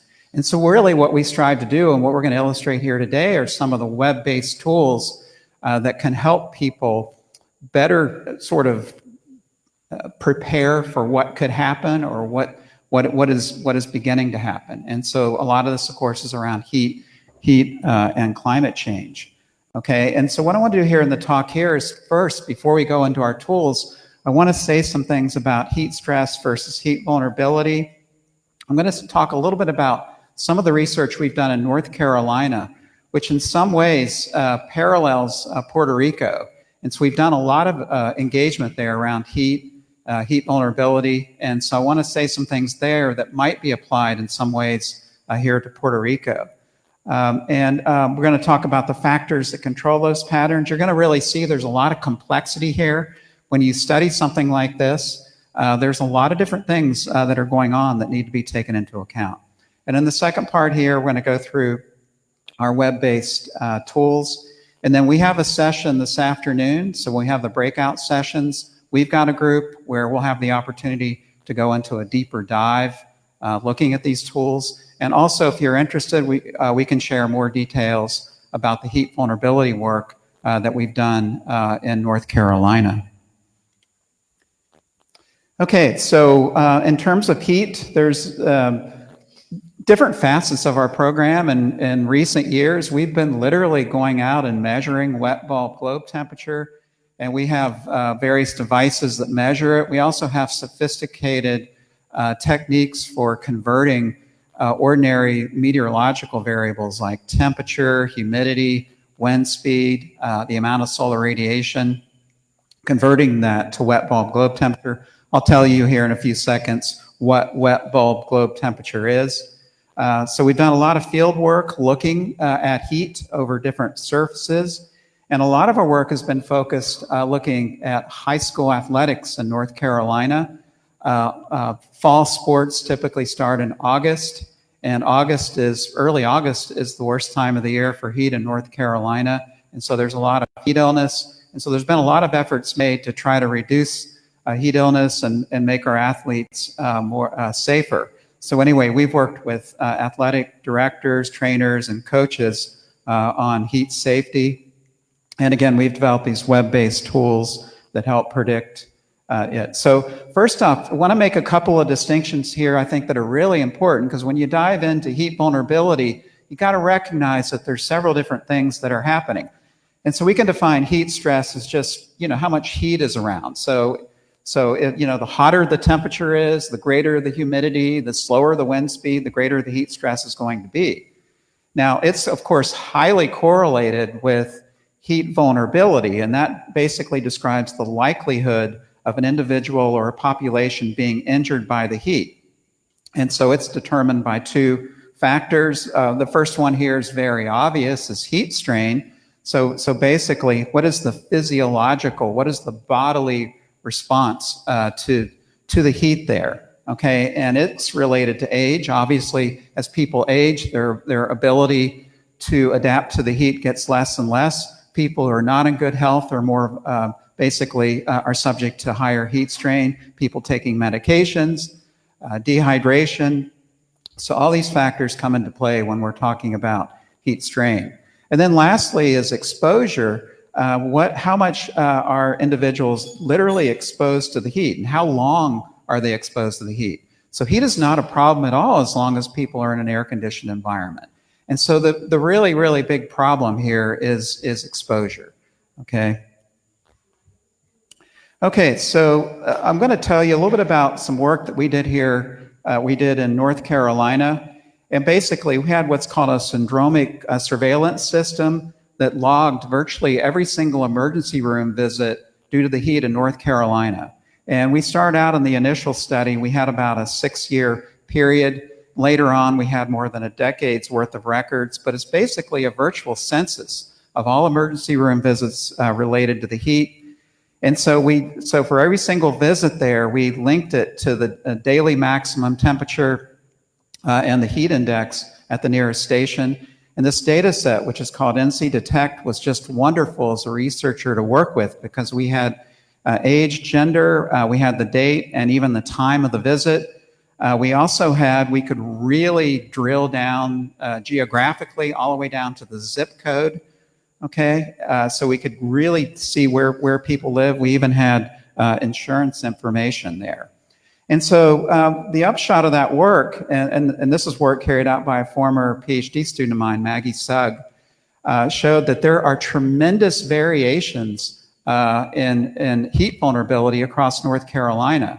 And Probably a lot of you are not familiar with the state, but if you see the black circles there, those indicate the urban areas. North Carolina is growing rapidly, and so you see those black circles there, and you notice there's a lot of blue around those black circles, and if you look at the scale there, you see that's the lowest category in terms of the rate of heat illness. So urban areas, and this was a big surprise, we found that the rates of heat illness are markedly lower than rural areas. And where you see the red areas there, a lot of these places were quite removed from cities. They were extremely rural, and they had heat rates, or basically rates of heat illness that were on the order of 8 to upwards of 10 times greater than what was observed in some of the urban areas.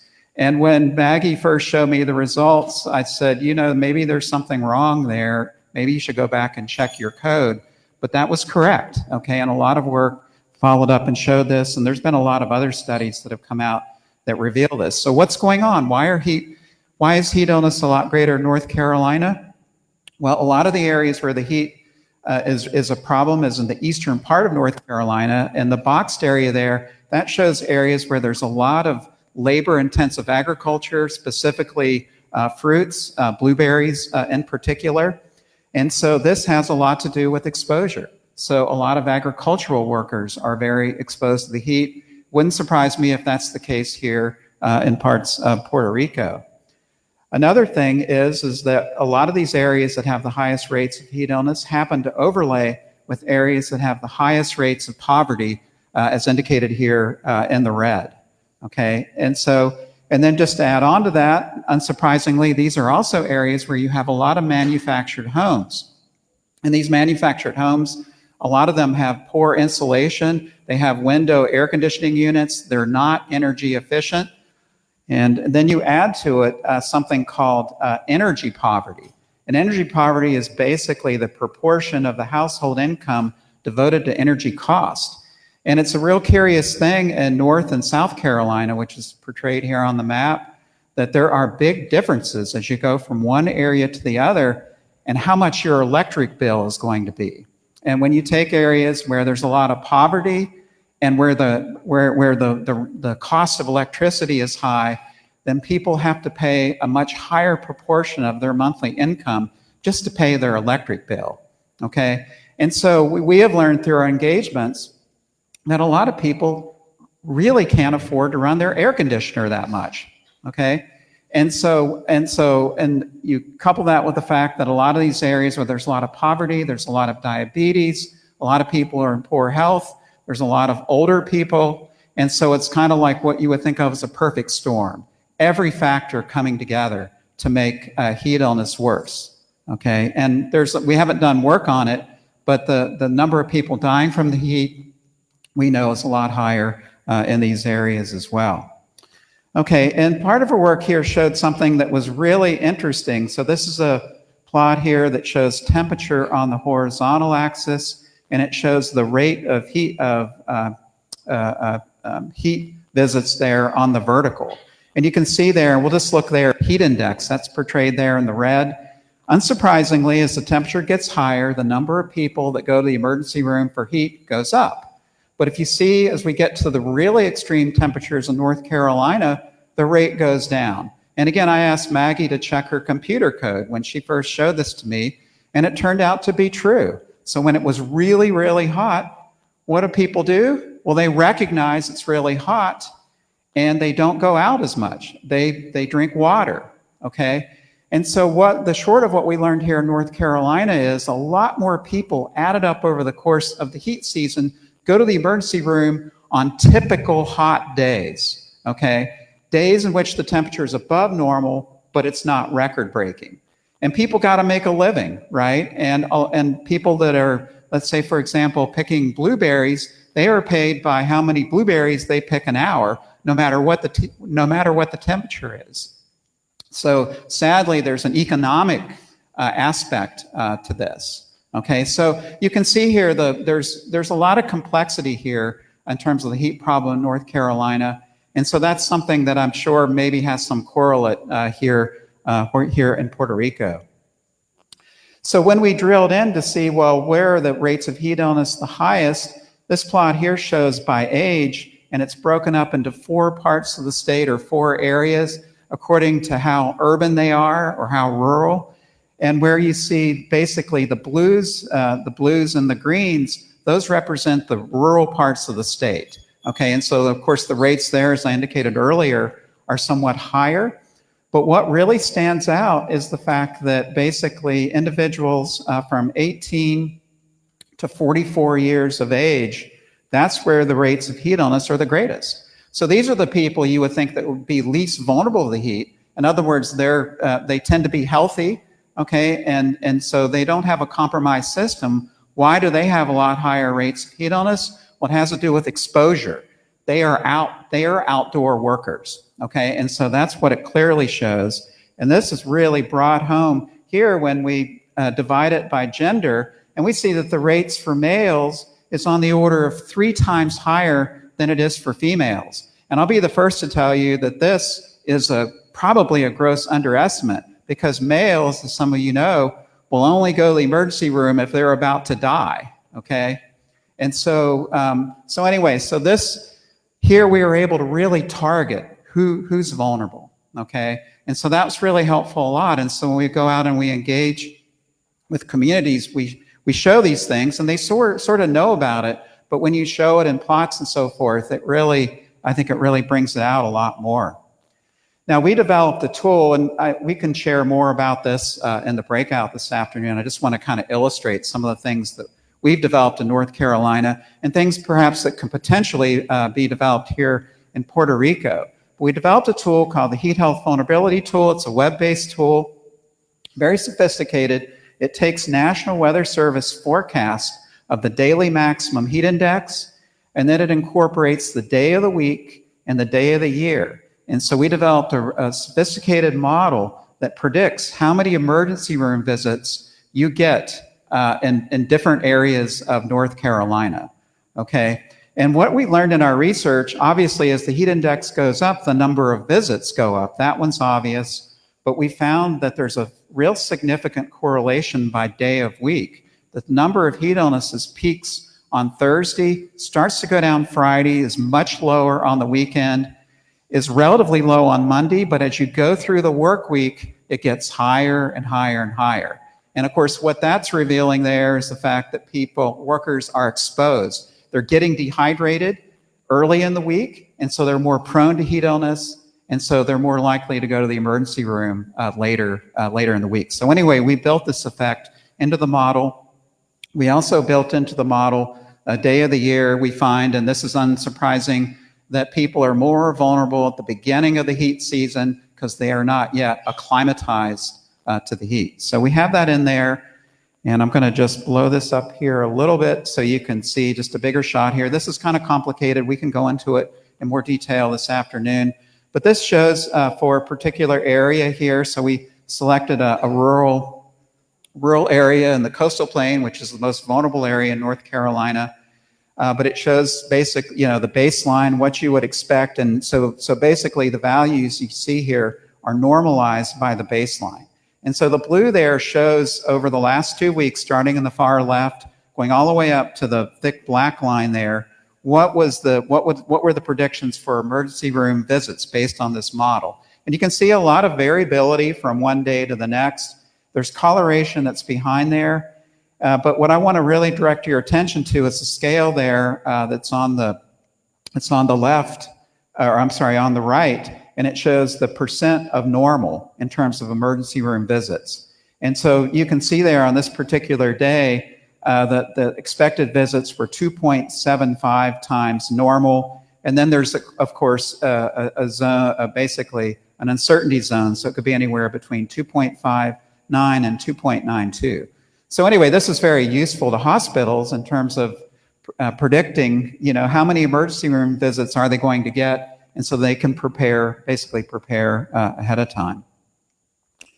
Another tool that we've developed, and we've had this for a long time, and it's a tool that I'm happy to say is available for Puerto Rico. It's called Climate Perspectives. Got the web address right there, so it's something you can pull up here right now, but assesses on a daily basis the ongoing and recent state of the climate for many thousands of stations, including, as I said, Puerto Rico and also the Virgin Islands.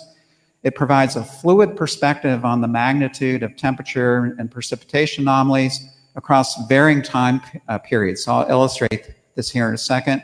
And you can also use the tool to find the closest historical analogs to ongoing and extreme precipitation or temperature events. So for example, last September, when it was so hot here, you could use this tool basically to determine, well, okay, how much, was it record-breaking? And of course it was, but what year came in second place? What year came in third place? And I'm going to illustrate that here in just a second.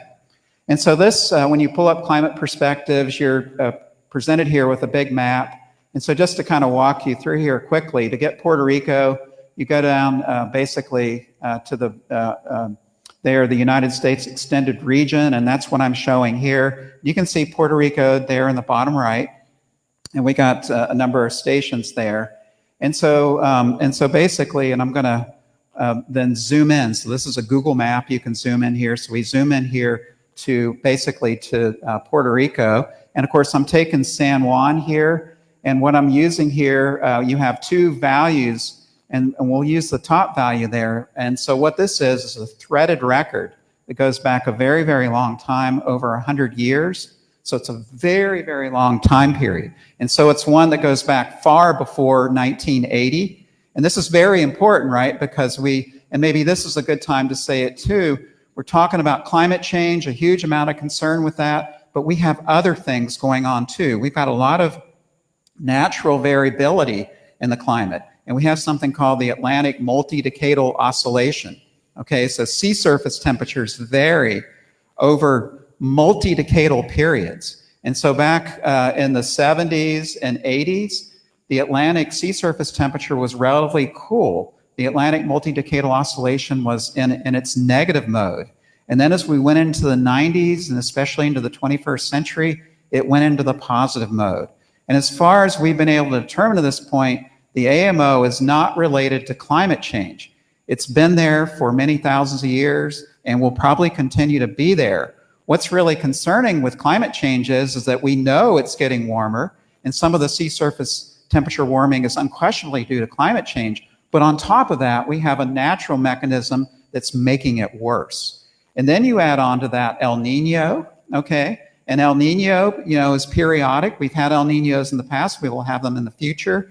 That's coming into play. And if that's not enough, there's cycles, and we have an undergrad student here at UNC who's working in our lab at a study looking at the speed of the trade winds across parts of the Caribbean. And so there's a real slowdown in those winds. And those winds blow slower. That means the ocean is able to get warmer. Now, coupled with that, if that's not enough, also you have cloudiness and rain. And so when it gets dry, when Puerto Rico goes into drought and you don't get rain, well, the oceans are not getting rain either, okay? And rain will cool off the oceans a little bit. And also, when it's cloudy out, then you don't have as much solar radiation hitting the oceans. So the point being is that clouds and the wind speed, there's a lot of things that come into play here. And sadly, the Caribbean is understudied, okay? And so we need to do a lot more research here. So the bottom line here is there's lots of things going on that are complicating the response of climate change, but I would say that's even more concerning. And a lot of this is natural as far as we know, but then we combine it with the human influence. And we don't know how the human influence is influencing some of these natural mechanisms. So anyway, that's a big worry there. So anyway, I wanted to get that spiel in here as I was going through this tool here. So anyway, so this, so back to this again here. In the upper right there, you just basically select what you want. It's a little bit grainy. It's hard to see, I'm sure, especially in the back. But when you select San Juan and you select that threaded record, you're presented with this long, long table. And up at the very top, it has for the prior day, it has the temperature, the max and the min temperature, the mean, the amount of precipitation, and it expresses how it departs from normal. And so it starts with the prior day and it goes all the way down to the prior 2 years. So you can look, and it's updated every day. You can look and see for San Juan or in several other places in Puerto Rico, how do the temperatures compare that we've had recently? How do they compare with the past? So let's zoom in on here. So I think you all can see this here. So this is the prior day. So I just pulled this one up for last Tuesday. So this was a week ago. So the high was 86 degrees. And so that was 2.1 degrees above normal. It tied for the 11th warmest. And that's pretty impressive because this is a record that goes back over 100 years. Okay, so that's very warm for this time of the year. And then we have underneath it the similar date of the year, April 8th. Okay, and so that kind of gives you an indication. It's like, well, April here in Puerto Rico, we're really going into our heat season. Okay, so what we experienced here in February is more like what it is in April. And we have found too, the media loves this tool, and so this gives some really nice sound bites. It's another way of illustrating the dangers of the heat. It's like, hey, this is unusual, and this is how unusual it is here. Now, what stands out the most was the low in San Juan was 75 degrees, over 3 degrees above normal. It tied for the third warmest. That's equivalent to May 2nd. Okay, so that's really, that is impressive there. Okay, and there's a thing here too, so we can, and again, we'll show you the details this afternoon, but you can sort these from warmest to coolest. I gotta walk over here just so I can read it here. But the one thing I wanna point out is, if you can see the red one there, so this was the minimum, last Tuesday was 75, and you can see there that the highest history was 76 degrees. Both of those were in the 2000s. Okay, so they've occurred recently. And if you scan through quickly, it's hard to see, but almost a majority of the warmest morning, the minimums on this day have occurred in the last 20 to 30 years. So this is a clear indication it is getting warmer. And of course, in San Juan, it's getting warmer not just because of climate change, but it's also getting warmer because of urbanization. Okay, so you have amplified things going on here. Okay, and just so scanning down through the table, and this again goes back to a week ago. There's some other things that you can see here. Like if we go back, for example, to the past month, this shows that for the past month, the temperature was, the average temperature was 73.7, 2 degrees above normal. It ranks as the third warmest, and it's most equivalent to what you would experience between March 27th and April 26th. That is really robust. When you go back over the whole last month, this isn't like, well, you know, a one-time thing. One day it got up, but over the whole last month, it's been, you know, averaged out. Temperatures have been well above normal. So anyway, so this tool really effectively shows these sort of things here. And just some more illustrations. So this is the one. So we pulled up a climate perspectives for a period in August going into the first half of September. So we selected a 2-day period here. This was September 13th and 14th. It ranked as the warmest. You can see there the high was 95.5, over 6 degrees above normal. The minimum temperature is just mind-blowing, 82.5 degrees, 5 degrees above normal. What I find as a climatologist that really surprised me, we have the geographical equivalent. And the geographical equivalent was Phoenix. And Phoenix, if you've been to Phoenix, Arizona before, is a very, very hot place. So, but there's one difference though between Puerto Rico and Phoenix, and that's humidity, okay? So the humidity was really high. So it's like taking the Phoenix heat and adding the humidity to it. So anyway, that's a way, very effective way, again, broadcasting out to the public, ways of effectively communicating that this is really dangerous heat. All right, so I'm going to move into wet bulb globe temperature. Now, if I could get you to say that 4 times really quickly and say every word, and I say this jokingly because it takes a while for people to say the whole thing, and most people that know a little bit about it will say just wet bulb temperature. But it's not wet bulb temperature, it's wet bulb globe temperature, okay? And wet bulb globe temperature is really the most sophisticated way of estimating the heat stress that's in the environment. And so what it does is it accounts for air temperature and humidity. And of course, those are the two variables that are connected with the heat index. But in addition to that, it incorporates the influence of wind speed and also solar radiation. Obviously, if you're out in the sun, the heat stress is a lot greater. But something you might not readily think about, radiation's not just coming from the sun, it is coming from the surfaces that are around you. So if you're in the city and there's a lot of asphalt around you, that asphalt's very warm, it is radiating infrared radiation to you. So the worst case scenario, let's say you're an outdoor worker, you're working on the road on a very hot day, so you're out in the sunlight, you're getting solar radiation, the asphalt is black, so it's very hot, so you're getting radiated from below and you're getting radiated from above. And so wet bulb globe temperature takes these into account here. Okay, and so in a number of states in the mainland United States, the High School Athletic Association has set up some really some strict standards with wet bulb globe temperature. And so what they have are devices that literally measure wet bulb globe temperature by the practice field. And when the wet bulb globe temperature exceeds certain values, there's various restrictions. And I'll just point out here, in this particular case, for these guidelines for North Carolina, if the temperature exceeds, the wet bulb globe temperature exceeds 90 degrees, you're not allowed to practice, okay? And so since they've instigated these measures in North Carolina and other states, it's really helped out a lot. The number of cases of heat illness amongst athletes is definitely has gone down.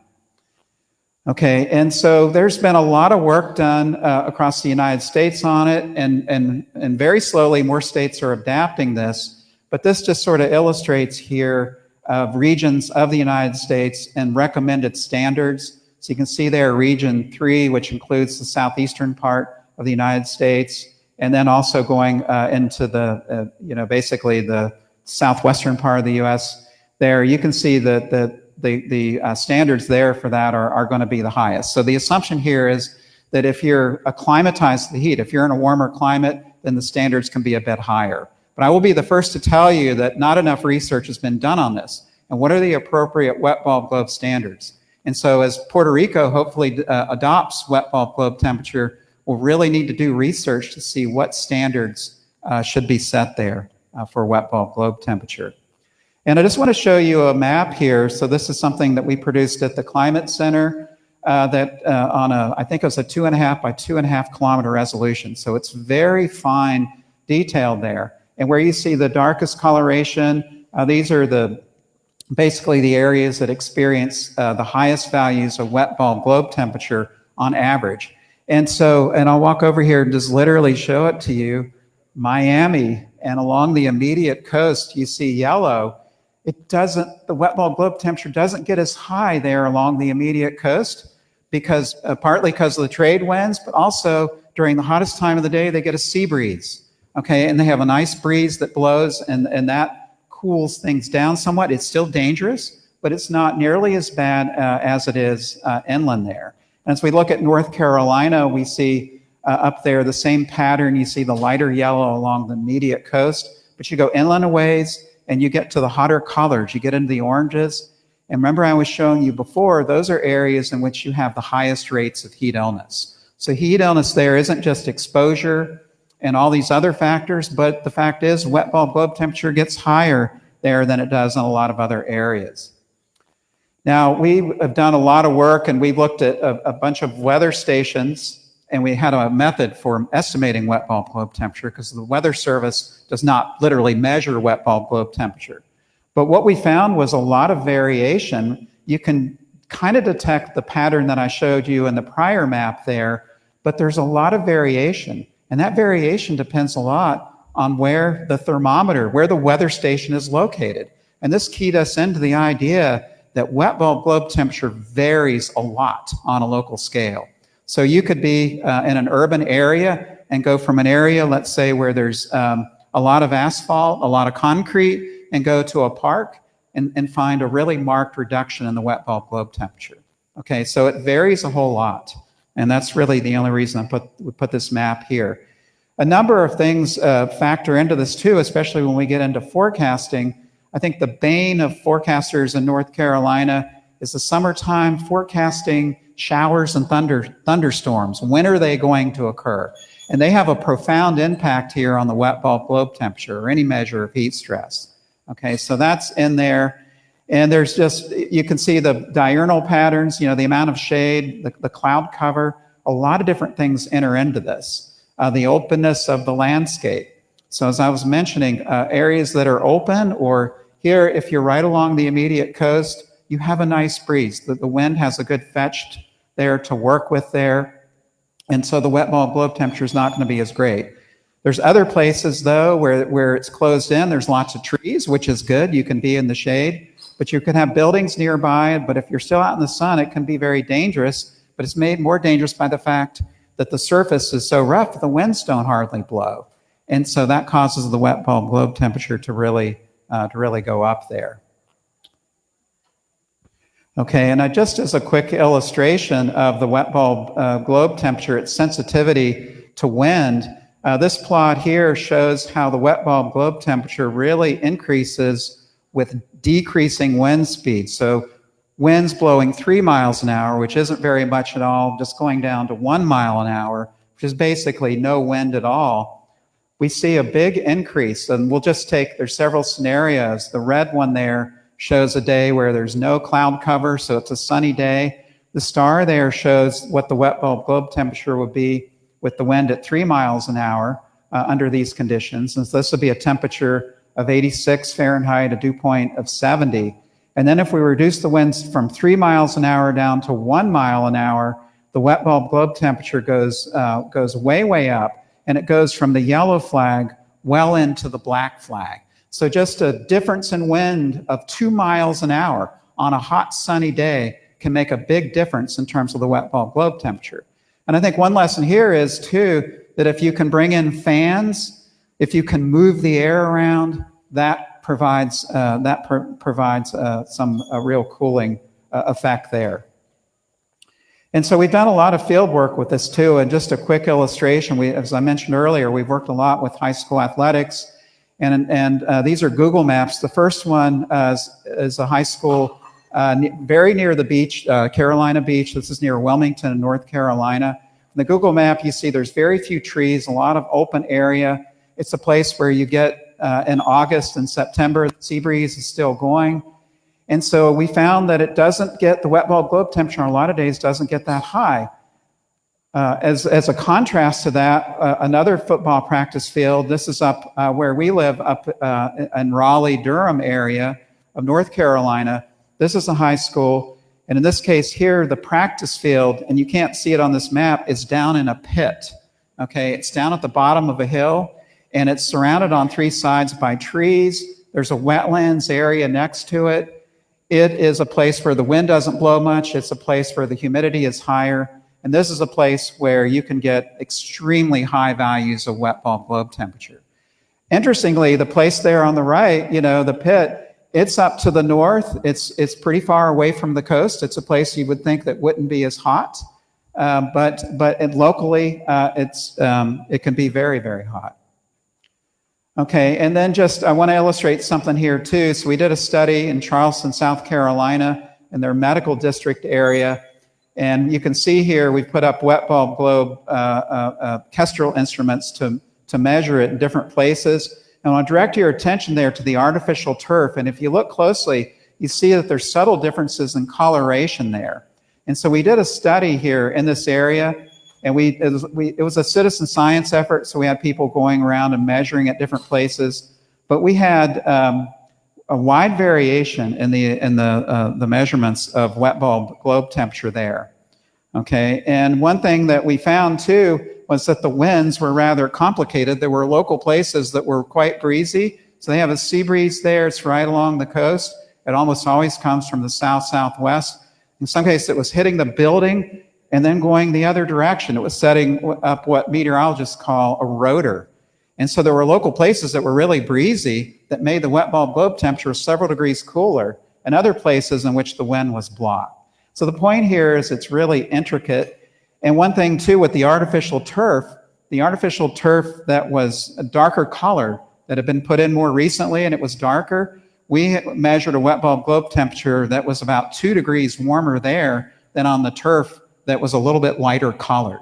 And what this vividly illustrated is that subtle changes in the coloring of a surface landscape can make a big difference. And so this gets into thinking about how we can, what are ways that we can mitigate against heat when, in terms of changing the color of materials and basically changing the built environment.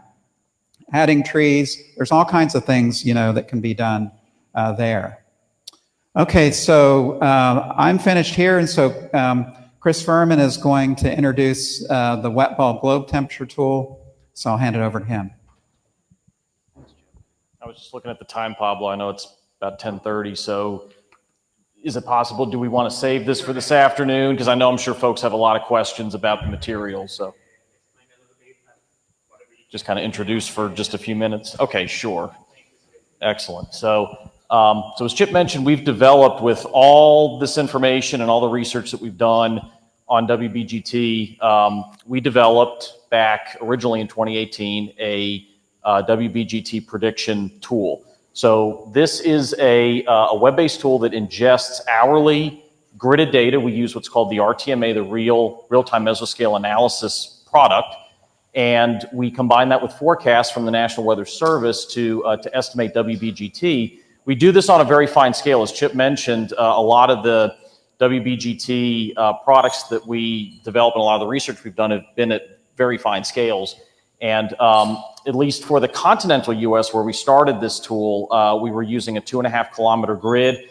Turns out when we started working over the last couple months on the test version for Puerto Rico and the Virgin Islands, turns out that grid is at even finer resolution. It's half the resolution, or half the distance. It's actually double the resolution. And we now have a domain that's 1.25 kilometers over Puerto Rico and the US Virgin Islands. And so this afternoon, what we're going to do is walk you through a demo of the tool. Hopefully we'll be able to do a live demonstration. We have several static slides that we can use to show you what the tool does, and we can think about how we can incorporate the information from the tool into forecasting here in Puerto Rico, and also thinking about how we communicate this information to the public. And so we have a website here for the tool, okay? And eventually the test version for Puerto Rico and the US Virgin Islands will be at this website. We have a test site right now that I'll point you to real quick. That's this website up here, okay? And so again, we'll walk you through the tool this afternoon, and hopefully we can have some discussion about how we can better utilize WBGT in the Caribbean and incorporate it into different forecasting and adaptation strategies. So I guess that's probably enough for now. Okay, I mean, I know it's break, so I didn't. Okay, sorry. Okay. I didn't want to. Okay. And so if there's questions. Yes, absolutely. Yeah, I wanted to leave time for questions. Yeah, thank you, Chris and Shep, for this presentation. Please don't leave. Now we're going to a short round of questions. We still have time for a couple of questions, if you don't mind. So we're taking a question from the audience. Greg, are you raising your hand or just stretching yourself? Okay, raising your hand. Sorry, we have one here, and then we go to the other. Can you please say your name and institution? Yeah, Stefan Cortez, New York University. So I have a question on perceptual adaptation. You mentioned how some people is more adaptive to the heat. So as an example, let's say Ponce, and the south side of the island of Puerto Rico is hotter than in the north side of the center. And so those people might see the temperature as a little bit different, so they might not drink as much water, right? So when it is really hot, they don't take the precautions needed. How can we handle that, or how can you see us in the future tackling that problem so people can be more safe when it gets hotter? Because this is perceptual adaptation. They're adapted to the heat.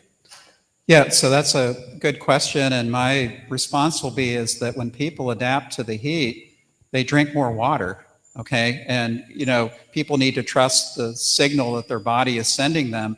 Unfortunately, a lot of people get out of touch with that. And again, if you're an agricultural worker, and you're paid to pick produce, you may ignore the signals, and people often do. But when we think about acclimatization, and somebody in Ponce, where it's a little bit warmer, they would drink a little bit more, water, unless there's other things that are going on there that would prevent them from drinking the water.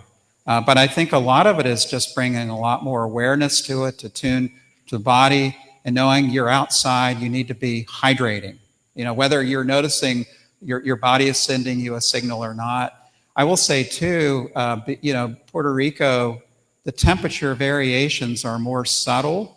And while it's slightly warmer there, there probably isn't going to be a significant difference. And I'm just hypothesizing here. And I think a lot more of it has to do with exposure. People in that area, are they more exposed to the heat? That's probably going to be a somewhat bigger factor than the fact that it's just a little bit warmer there. Absolutely, and pre-existing health conditions. Yeah, health conditions are a very big factor. Exactly. Yes. Yeah. So, thank you for that question. And we have another question in the other side. I don't know who had the mic first. Okay, so please go ahead. Oh, go ahead now? Yeah. Okay, I'm Alexandra Rempel from the University of Oregon, and great to see you again. So I was interested in your discussion of the influences both of shading and surface roughness on wet bulb globe temperature. So extra shading, perhaps by trees, would diminish it. Higher surface roughness would increase it. So how would you describe the trade-off between those considerations if you're thinking about an urban greening program? I was afraid somebody was going to ask me that question. I think, yeah, so, you know, the question here is that, you know, trees are good, right? Trees shade, and that makes it a lot cooler. However, if you put a lot of trees in, that slows the winds down, and so that works against it. And I would say that in terms of the trade-off, the shade is somewhat better. That being said, it can be designed in a way so that there's still ventilation. So what I'm suggesting here is putting trees here and there and allowing air to flow, particularly taller trees that are open underneath, so you can get a lot of ventilation underneath. So I think there's research, I know there's research that's been done there, but I think it's just to really think smart about these kind of new designs. Thank you, Chris. We have one question there. No, it's okay. So here and then there. Do we have the mic? Okay, no problem. I can give you one. Sona. Hello, thank you for the talk. My name is Sona Rivas Tumanian. I'm an epidemiologist and biostatistician. The subject area is kind of new to me, but as an epidemiologist, I want to ask you how useful this index is for research. I understand the public health measures that you can apply, because a lot of the times what we have is information on the zip code on residents or the hospital where they were admitted to, right? So I see that within this index, there are a lot of variables that are incorporated, right? And so that means more variability, more measurement error. And I don't know how applicable it is for research purposes. Thank you. You bring up a really big challenge there that, you know, there's the adage, the more you study something, the more you realize you don't know. And that you see that there's limitations. There's a lot of variables that control heat vulnerability. And in our work, you know, we were able to get down to what's called the ZICTA level or zip code level, because we had the billing zip code. And then we would look at the demographic characteristics of that zip code, and then we could compare it with demographic characteristics of other zip codes. So it's an aggregate there, but there's all kinds of caveats, right? Because where the billing address is where they live, it may not be where they work. And we're just looking at things in an aggregate there. And of course, there's a lot of variability, you know, in the people that live in any particular zip code.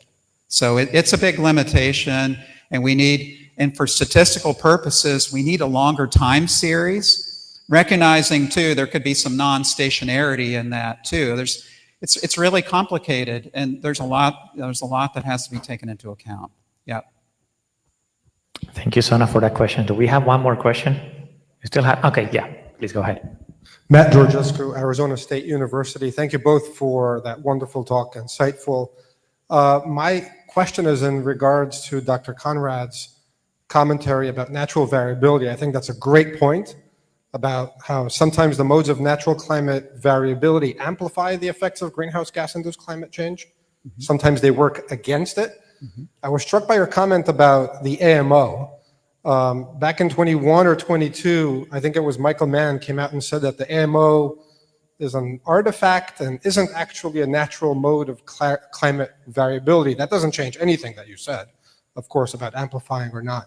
But I was just wondering if you had any further comments about where that work has gone in terms of it as a modulator of some of the impacts that we're seeing.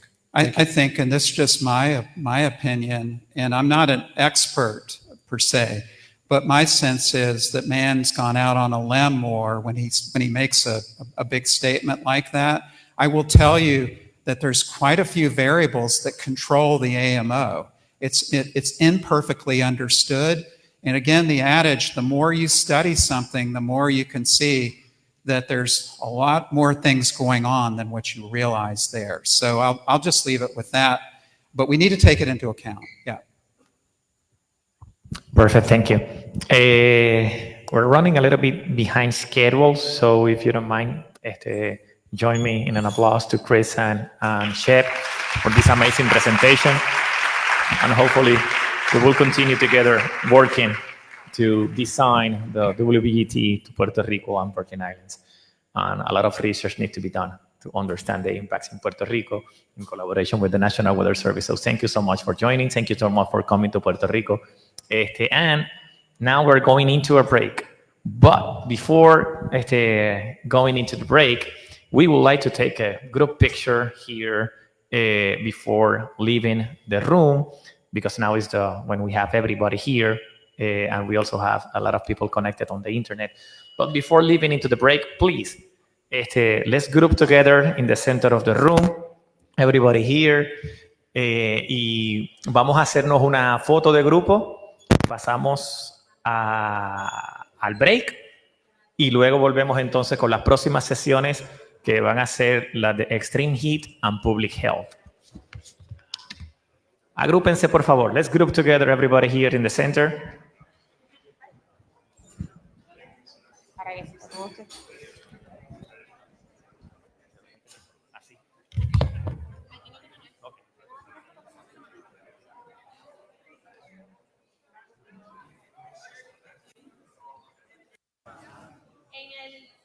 En los mismos asientos donde estaban, simplemente centralizaditos acá, ¿ok?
See you.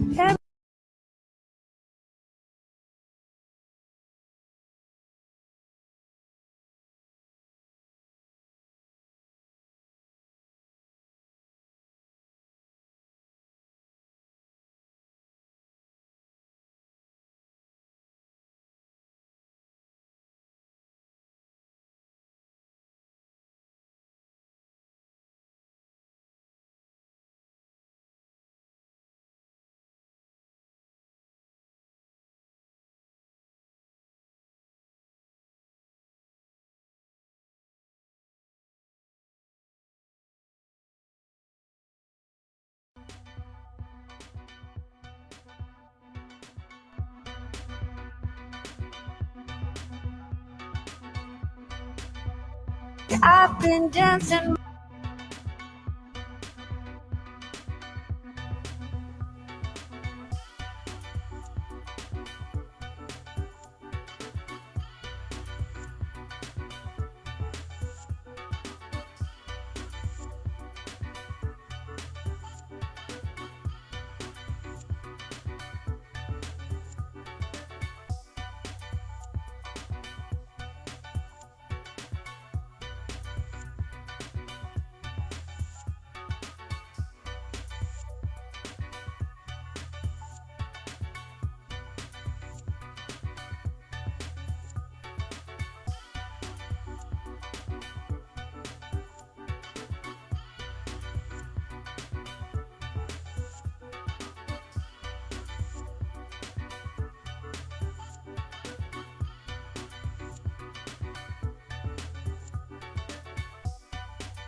Good morning. We're going to be starting session 2, effects of extreme heat on health, well-being, and vulnerable populations in warm tropical environments.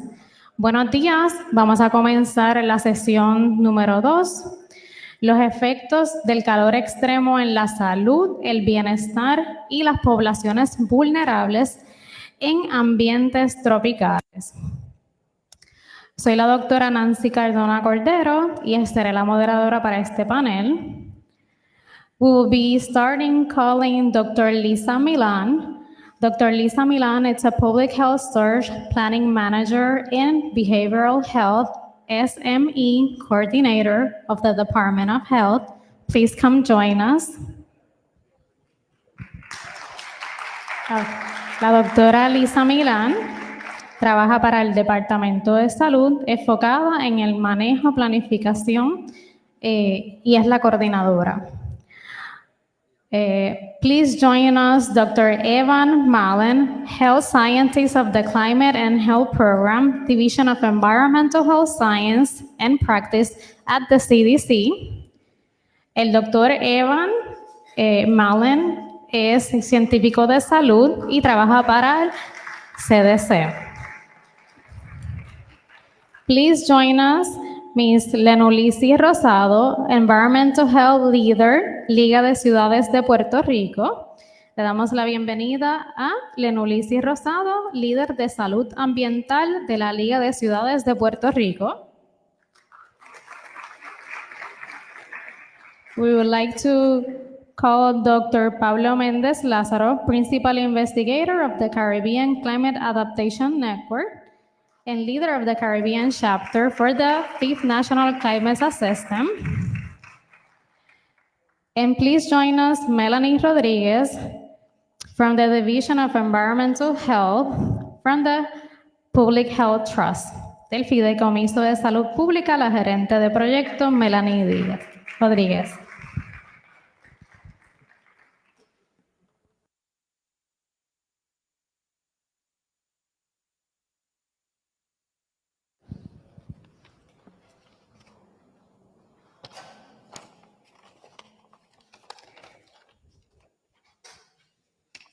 Bueno, tenemos a los panelistas aquí en la mañana de hoy.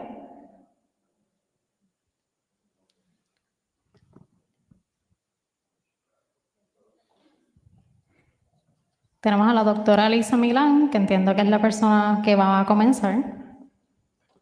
Tenemos los slides. Doctora. Gracias. Buen día.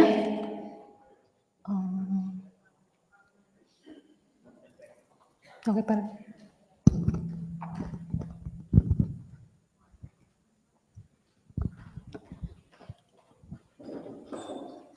Bueno, a lo que comenzamos, ¿verdad? Un placer para mí estar aquí con ustedes, un grupo de personas, ¿verdad?, que trabajamos un tema en común y ojalá, ¿verdad?, podamos tener un plan en común también.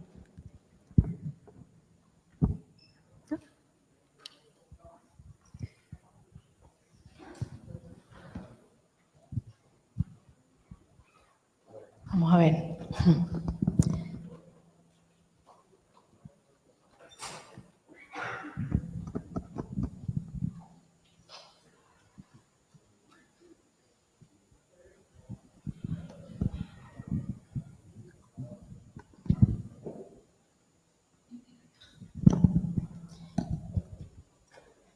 Paco. Por si acaso.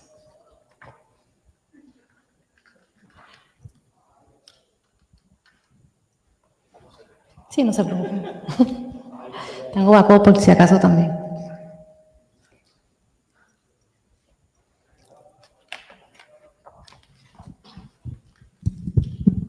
Bien.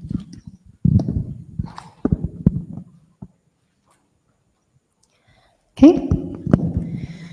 Pues como le mencionaron, ¿verdad? Yo trabajo en el Departamento de Salud, específicamente trabajo en la División de Preparación y Coordinación de Respuesta en Emergencias de Salud Pública. Soy la gerente de planificación para emergencias de salud pública y también coordino el Comité SMI de Salud Mental Conductual para Emergencias de Salud Pública. Okay. Antes de comenzar, nosotros hemos estado fomentando a través de distintos documentos la utilización, ¿verdad?, de un modelo que se llama BRACE, que es el que hemos recomendado en términos de preparación y adaptación, ¿verdad?, al cambio climático, que va dirigido a las agencias de gobierno, por eso se recomienda. Pero les quería también presentar este otro modelo, que es del National Health, no puedo ver. Anyway, es un modelo que me interesa porque explica bien, ¿verdad?, en términos de cómo es que se organizan las vulnerabilidades y, bien importante, cómo definen los impactos de salud, ¿no? ¿Qué esperan? Corto plazo, largo plazo. Eso sí es importante que entendamos que cuando estemos pensando, desarrollando mecanismos o estrategias, ¿verdad?, para poder estimar esos impactos o esa sobrecarga, ¿verdad?, por la enfermedad o por la mortalidad que pueden representar este tipo de eventos, pues que consideremos, ¿no?, que tanto la salud física, mental, pero también la comunitaria, ¿no? Se trabajan un poco distintos, tienen estrategias parecidas, pero no abordan exactamente lo mismo. En Puerto Rico, para mí es importante, ¿no?, educación, entender qué es el clima extremo en Puerto Rico, ya que estamos expuestos, ¿no?, mayormente a este tipo de situaciones, y nosotros, al sol de hoy, lamentablemente, no tenemos una cultura completamente dirigida a la preparación, a pesar de los esfuerzos, ¿no? A nivel individual, todavía falta bastante. En ese sentido, a nivel individual y colectivo. En ese sentido, pues para mí es importante resaltar que algo que debemos educar y constantemente enfatizar, y lo que hemos hecho durante la mañana también con los compañeros anteriores, es el asunto de la pérdida de control, ¿verdad?, por las temperaturas corporales, que en Puerto Rico lo que se va a observar mayormente pues son calambres, fatiga, los heat strokes y lo que sería la hipertermia, ¿verdad?, por los calores extremos. Los eventos, ¿verdad?, con temperaturas extremas también tienden a empeorar las condiciones que son crónicas, particularmente, ¿no?, las condiciones cardiovasculares, respiratorias y cerebrovasculares, que casualmente son las causas de muerte principal en Puerto Rico. O sea que estamos, ¿verdad?, atadas a esa dinámica. De todas las poblaciones que son vulnerables, siempre lo que son poblaciones a riesgo se definen. Sin embargo, dependiendo de la emergencia y del tipo de emergencia, pues dentro de las poblaciones vulnerables van a haber unas que deberían ser prioritarias. En mi opinión, ¿verdad?, yo, de todas las poblaciones vulnerables que representan estos asuntos de calor, yo priorizaría lo que son las mujeres embarazadas, ya que obviamente, ¿verdad?, hay estudios que demuestran que el calor extremo afecta el crecimiento de los fetos, ¿no? Y también incrementa partos prematuros. En ese sentido, ese tipo de población, la población de diálisis, que ya de por sí tiene problemas regulando la temperatura porque no pueden beber agua, recuerden eso. Y número 3, las poblaciones psiquiátricas, hay condiciones que utilizan unos medicamentos ansiolíticos o antipsicóticos que está comprobado que aumentan las temperaturas corporales. Por lo tanto, de todas las poblaciones, a estos grupos de personas, quizás hayan más, si lo seguimos discutiendo, deberían tener un plan de tratamiento dirigido al cambio climático. No solamente a nivel personal, los profesionales de la salud que atienden a este tipo de personas también deberían considerar en ese plan de tratamiento estas incidencias de calor extremo y cómo afectan el cuerpo y el tratamiento de ciertas personas que son bien vulnerables. En términos de la exposición prolongada, ¿verdad?, a las temperaturas extremas, también sabemos que esto se asocia, y lo hemos visto, en un aumento en las admisiones hospitalarias debido a los desórdenes cardiovasculares del riñón y los respiratorios. Volvemos, ¿verdad?, a lo mismo.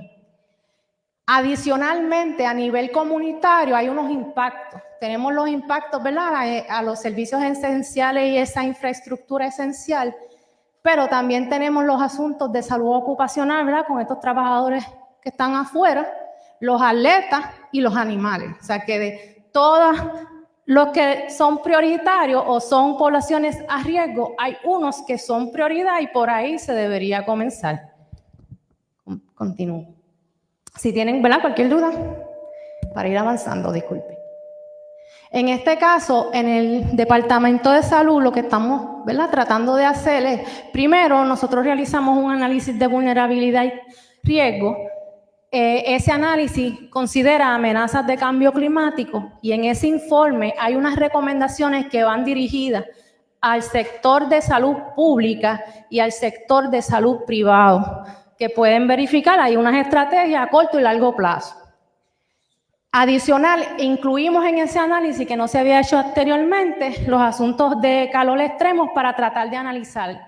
En esos resultados, la probabilidad de que ese evento ocurra en Puerto Rico, según la mayoría de las personas que participó, entiende que es alta, 3.6 es la probabilidad de que vuelva a ocurrir. Sin embargo, la severidad del impacto si ocurre, la gente lo puntúa en 1.9, creo que bien bajito.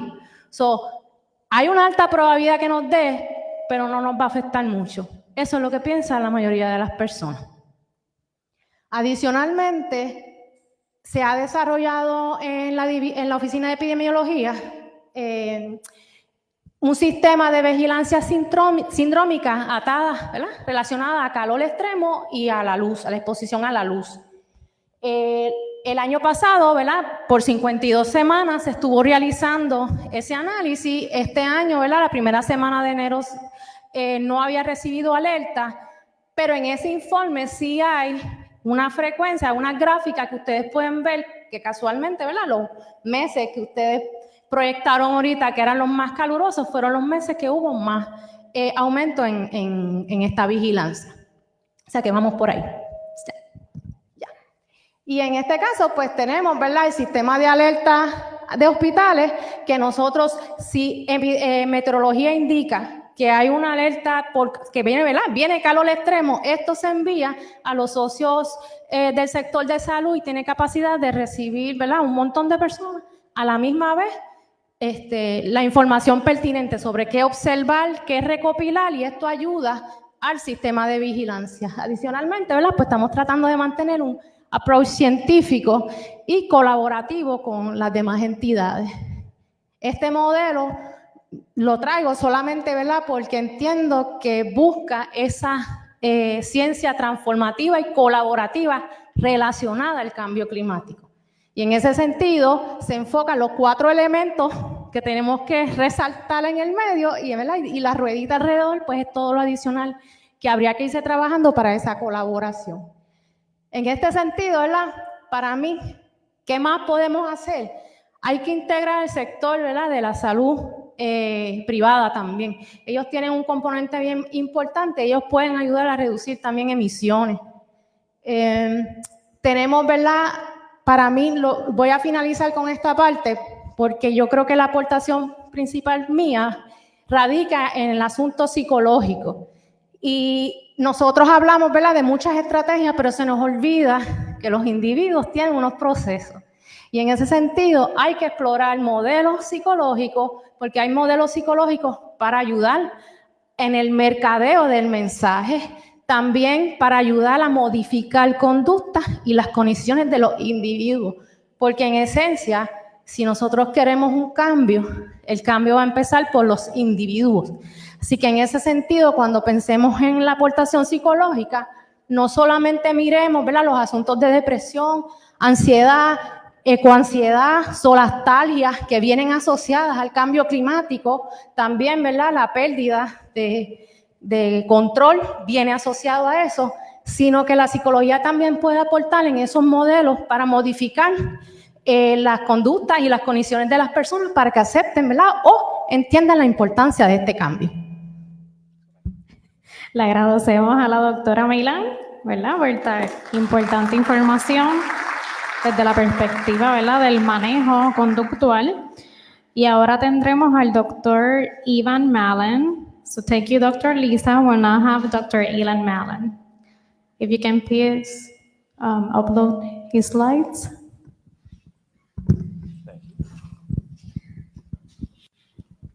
All right, good morning, everybody. My name is Evan Mallon. I'm a health scientist with the Climate Health Program with the U.S. Centers for Disease Control and Prevention.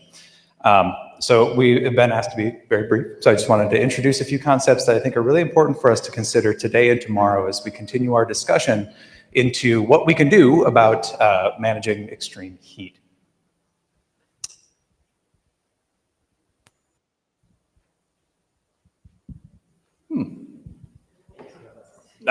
Okay.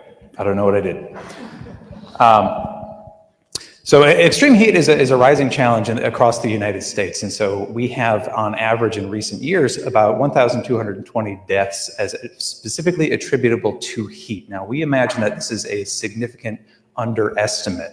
This is direct observation. This is what is written on the death certificate. This is hypothermia. This is extreme heat exposure. But there is research that indicates that this number could actually be as high as 12,000 per year in the United States dying as a result of heat exposure.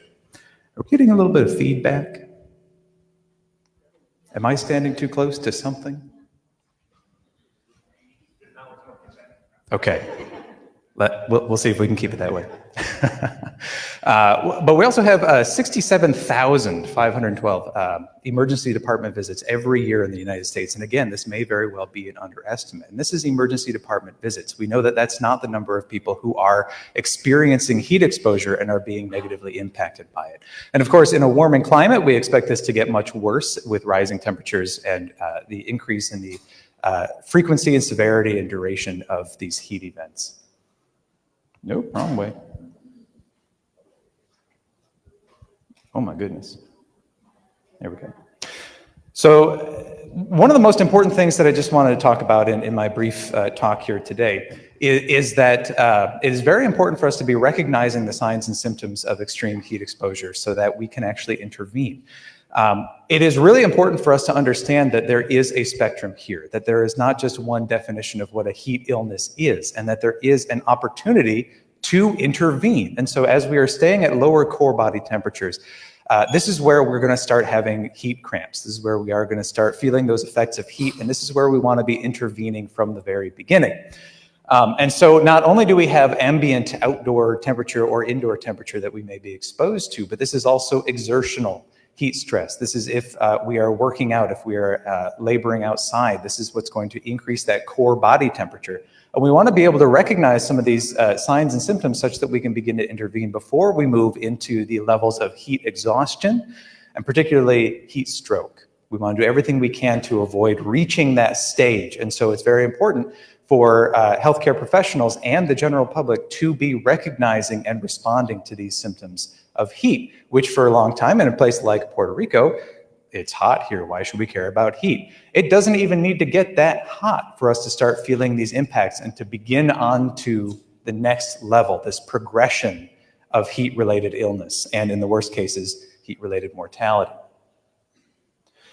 And so at the CDC, our main three messages as it comes to what we should do about heat is to stay cool, stay hydrated, and stay informed. And so, of course, stay cool means reduce that kind of exposure that you might have to heat. It is not only infrastructural in terms of how can we, say, reduce urban heat islands, how can we reduce the amount of exposure that we have, how can we introduce more air conditioning or air condition availability through something like a cooling center or, say, a resilience hub. But it is also behavioral.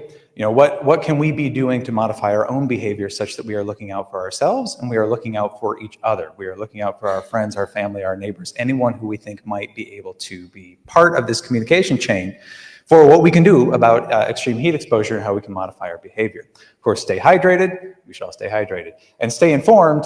This has everything to do with the heat warnings that we talked about at the beginning of today.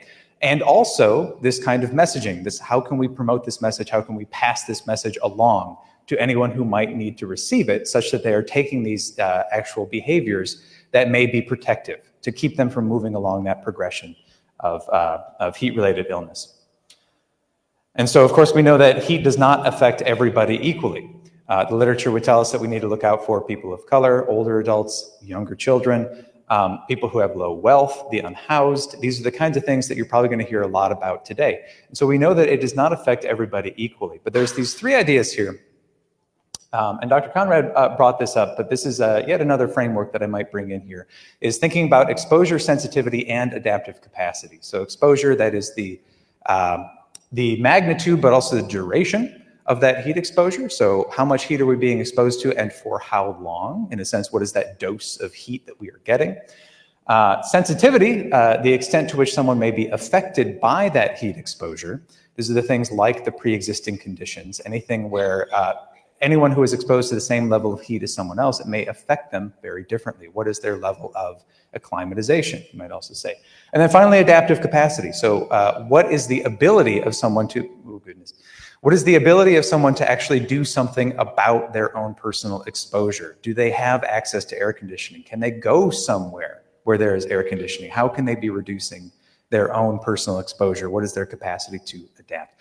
And so as we move through the sessions today and tomorrow, I want us to keep all of these ideas in mind, because only by addressing all of them are we going to have a truly comprehensive heat response. We need to make sure that we are actually addressing each and every one of these aspects of overall heat vulnerability. And so I'll just finish up here. One of the tools that we use at CDC is the Heat and Health Tracker. This is a tool that can show you real-time heat-related illness, exposure metrics, but also sensitivity metrics, social vulnerability metrics, all the kind of data we try to keep in one place, that is the Heat and Health Tracker. Now, one gap that we have right now is that you may not see Puerto Rico on this map. We do not have Alaska, Hawaii, and Puerto Rico. We currently only have the continental United States. And so this is something that we are really actively working to fill these gaps, to make sure that we have everyone, all this data comprehensively together. I'm also excited to announce that heat is one of our core priorities for 2024, according to our director, Cohen. And so CDC is going to be introducing all kinds of new functionality, new guidance over this year. So please do visit our website, stay in touch, follow this over 2024, because you're going to see a lot of new activity as it comes to heat and health in the United States. Thank you, everybody. Thank you. That was great. Now we will have Ms. Lenolisi Rosado. Please come here. Reminder to all speakers, we have 7 minutes.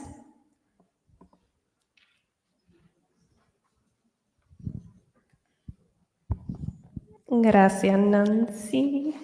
Buenos días a todos, todas y todes. En lo que traen la presentación, mi nombre es Lenolisi, apoyo a la Liga de Ciudades de Puerto Rico con la contextualización de sus trabajos dentro de un lente de salud pública y ambiental.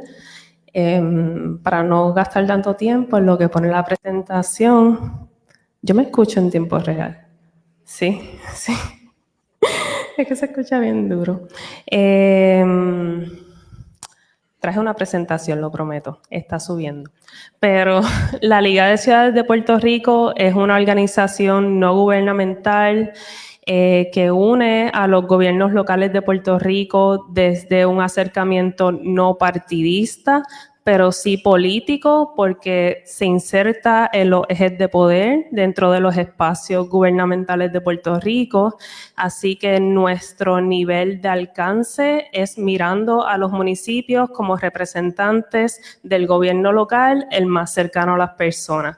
¿Cómo hacemos eso? A través de la investigación, análisis, abogacía, eventos, proyectos, programas y también la concientización de la necesidad de involucrar a los gobiernos locales, quizás como en este espacio que estamos ahora mismo.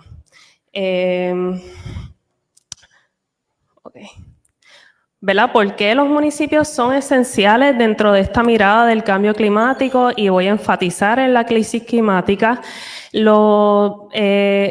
Cuando miramos a Puerto Rico representa el 0.04 de la población global. Sin embargo, emiten más o menos la misma proporción en por ciento, que son 0.03% en emisiones globales de gases de efecto invernadero. Esto cuando lo comparamos con otros territorios y países, que por ejemplo podemos usar a Estados Unidos casi triplica ese porcentaje de emisiones que emite por el porciento de población. Y entonces, básicamente, ¿qué tiene que ver esto y qué tiene que ver con los municipios? Que Puerto Rico no es tan responsable por el cambio climático, pero sí sufrimos de manera extrema estos efectos. Y ahí es donde la Liga vemos el cambio climático como algo mucho más allá que ambiental y lo vemos como un asunto de gobernanza, que precisamente plantea estos retos como asuntos de gobernanza social, económica y a escala, ¿verdad?, mundial, regional y local. Entonces, entendiendo, me encantó la presentación de mis dos, ¿verdad?, compañeros de sesión, porque explicaron básicamente cuáles son los asuntos que tienen que ver con ¿verdad?, el calor extremo desde una mirada local. Nos gusta usar ese término porque entendemos lo global a través de características locales, donde se manifiestan esas, ¿verdad?, vulnerabilidades, son en los espacios, ¿verdad?, municipales y locales. Y es a nivel local donde se enfrentan las personas a los efectos más extremos de la crisis climática. Y entendiendo que el gobierno local es esa escala más cercana a la gente, tienen una inherencia en cómo se atienden estas, ¿verdad?, estas circunstancias de movilidad, existencia, transporte, vivir, disfrutar de la vida, es un asunto de gobernanza también. Y entonces es importante que más allá de los impactos, como compartieron los compañeros, el impacto psicosocial del calor extremo se debe también al estrés de vivir en unos espacios locales que no están atemperados a sostener la vida. Así que esto, ¿verdad?, representa unas tensiones en seguridad, salud, acceso, justicia a esos accesos de servicios de salud, pero también una tensión financiera enorme porque hay una capacidad adaptativa individual que, como mencionó el colega, asociada a los gastos adicionales que tienen que hacer las personas y las familias que ya viven en situaciones de precariedad económica. Así que, ¿verdad?, no solamente estamos enfrentando en Puerto Rico una reducción poblacional crasa, sino también que las estructuras de edad están cambiando. Y ahora mismo vemos que este cambio tan grande que ha habido en un periodo de 10 años, un poquito más de 10 años, pero donde en Puerto Rico las personas de 65 años o más representan el 23.4% de la población, estas consideraciones tienen que entenderse también desde dónde ocurren las políticas locales de donde las personas, ¿verdad?, viven y existen. Por eso es que desde la Liga reconocemos que es necesaria una incidencia a nivel de gobernanza municipal y utilizamos el marco teórico del municipalismo como un eje y un vehículo para un cambio social, porque reconocemos que en los contextos locales es donde están esos ecosistemas municipales en este caso, pero integran distintos aspectos como todos los que estamos hoy aquí presentes, que representamos, ¿verdad?, alguna que otra forma. Pero entonces, ¿cómo se hace esta inserción cuando en Puerto Rico más del 70% del presupuesto que existe para operar y proveer estos servicios esenciales se utilizan en 5 municipios de la zona metropolitana? Esto, si lo vamos a ver en dólares y centavos, implica que los municipios de cada dólar tienen 16 centavos para proveer todos los servicios esenciales, que es una responsabilidad, ¿verdad?, de ley. ¿verdad? ¿Y qué se hace con ese 16%? Pues todo esto, entre otras muchas cosas. Los servicios esenciales críticos para la salud pública ambiental se operan desde lo local. Incluimos la adaptación y mitigación climática como esos servicios esenciales. Pero más aún, si lo vemos, que ¿verdad? Estas son un poquito de mis aportaciones dentro de la liga, esa mirada desde los determinantes sociales y la salud. Cuando hacemos un análisis salubrista, si nos enfocamos en dónde están todos esos servicios, podemos decir que se manifiestan en los determinantes intermedios de la salud. Así que ese análisis que hace la Liga Salubrista de que estas responsabilidades de los municipios responden a unos determinantes, ¿verdad?, estructurales, socioeconómicos y políticos, cuando miramos atrás, usando este modelo que es de Solar Ewing de los determinantes sociales de la salud, nos damos cuenta que este contexto político es el que condiciona las condiciones socioeconómicas de las que hablan ¿verdad?, los colegas, que están expuestas las personas de mayor vulnerabilidad. Estas acciones tienen implicaciones en salud y por eso es que en la Liga proponemos mirar estos determinantes sociales desde 10 indicadores de buena gobernanza. Estos 10 indicadores los pueden conseguir en la página web, pero básicamente son una manera crítica de entender los desafíos sociales desde la justicia climática, justicia económica, social a nivel local. ¿Y cómo hacemos todo eso? Nosotras estamos en constante construcción de los procesos, pero nuestra propuesta es que a través de una travesía que comienza con un avalúo municipal de esos 10 niveles de gobernanza, integrando el gobierno municipal, líderes comunitarios, comunidad, las organizaciones sin fines de lucro, las empresas y la academia, podemos utilizar nuestros ejes temáticos en la Liga de Educación y Justicia Climática, entre otros, para lograr una perspectiva de justicia climática en el marco de gobernanza local. Esto nos permitiría abordar mejor los determinantes sociales asociados al calor, ¿verdad?, en el contexto de este simposio, pero con el enfoque de que desde una gobernanza salubrista es posible garantizar el bienestar comunitario. Y para terminar, ¿verdad?, Puerto Rico está cambiando, lo sabemos, lo hemos estado hablando esta mañana y reconocemos que no puede haber un país rico ni comunidades saludables sin gobernanza fortalecida ni justicia climática. Gracias, Alicia Rosado. We will now continue with Dr. Pablo Méndez.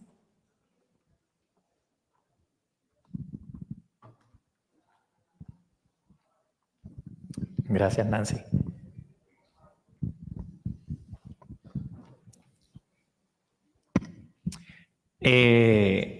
Buenos días a todos. Voy a hacer un recuento prácticamente de muchas de las iniciativas. Ya esta mañana empecé comentando que no somos los primeros en estudiar el calor en el Caribe, ni seremos los últimos, ¿verdad? Hay estudios que ya evidencian la preocupación del calor extremo a nivel científico, investigaciones dirigidas hacia la salud pública hace más de 20 años en la región del Caribe. Sin embargo, sí llevamos con muchos de ustedes trabajando en múltiples otros programas, iniciativas y estudios de cómo tratar de entender el calor como un problema que afecta a un sinnúmero de sectores en la sociedad, en el caso de Puerto Rico. Mi mensaje es, y lo que siempre hemos tratado de evidenciar con todos estos estudios y con todas las colaboraciones, si el calor afecta a múltiples otros lugares en el mundo, Puerto Rico no tiene superpoderes y nosotros los puertorriqueños no somos superhumanos. Sí somos los mejores del mundo, pero no tenemos superpoderes lamentablemente. Y siempre hay un umbral que nos puede hacer a nosotros quizás más sensitivos, más vulnerables o que tengamos más sensibilidad a estos eventos extremos. Así que haciendo ese recuento, voy a traer rápidamente algunos de los estudios más recientes de cómo estamos actualizando los estudios de calor que llevamos en colaboración con todas y cada una de estas organizaciones. Así que esto no es un estudio de Pablo Méndez, esto no es un estudio de la Universidad de Puerto Rico. A mí me gusta resaltar las colaboraciones, porque eso le da fortaleza, eso le da evidencia, eso le da calidad a los estudios.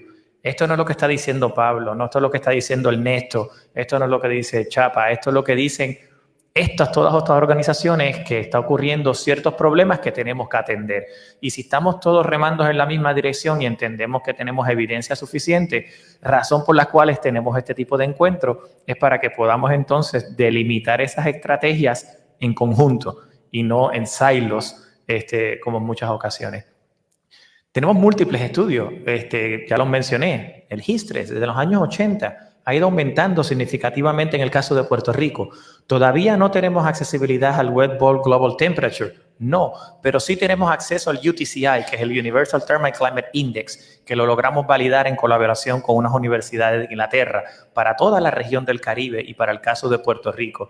Hemos hecho estudios también de mortalidad y lamentablemente desde 2016, 2017, 2018, cuando nosotros trabajamos con el National Weather Service y evidenciamos el episodio de calor más largo registrado en la historia reciente de Puerto Rico, antes del 2023, fue en el 2012. Y nos dedicamos a estudiar si ese episodio de calor había tenido un aumento en la mortalidad excesiva. Y efectivamente se encontró que había tenido un aumento en la mortalidad excesiva en regiones de San Juan y la zona metropolitana.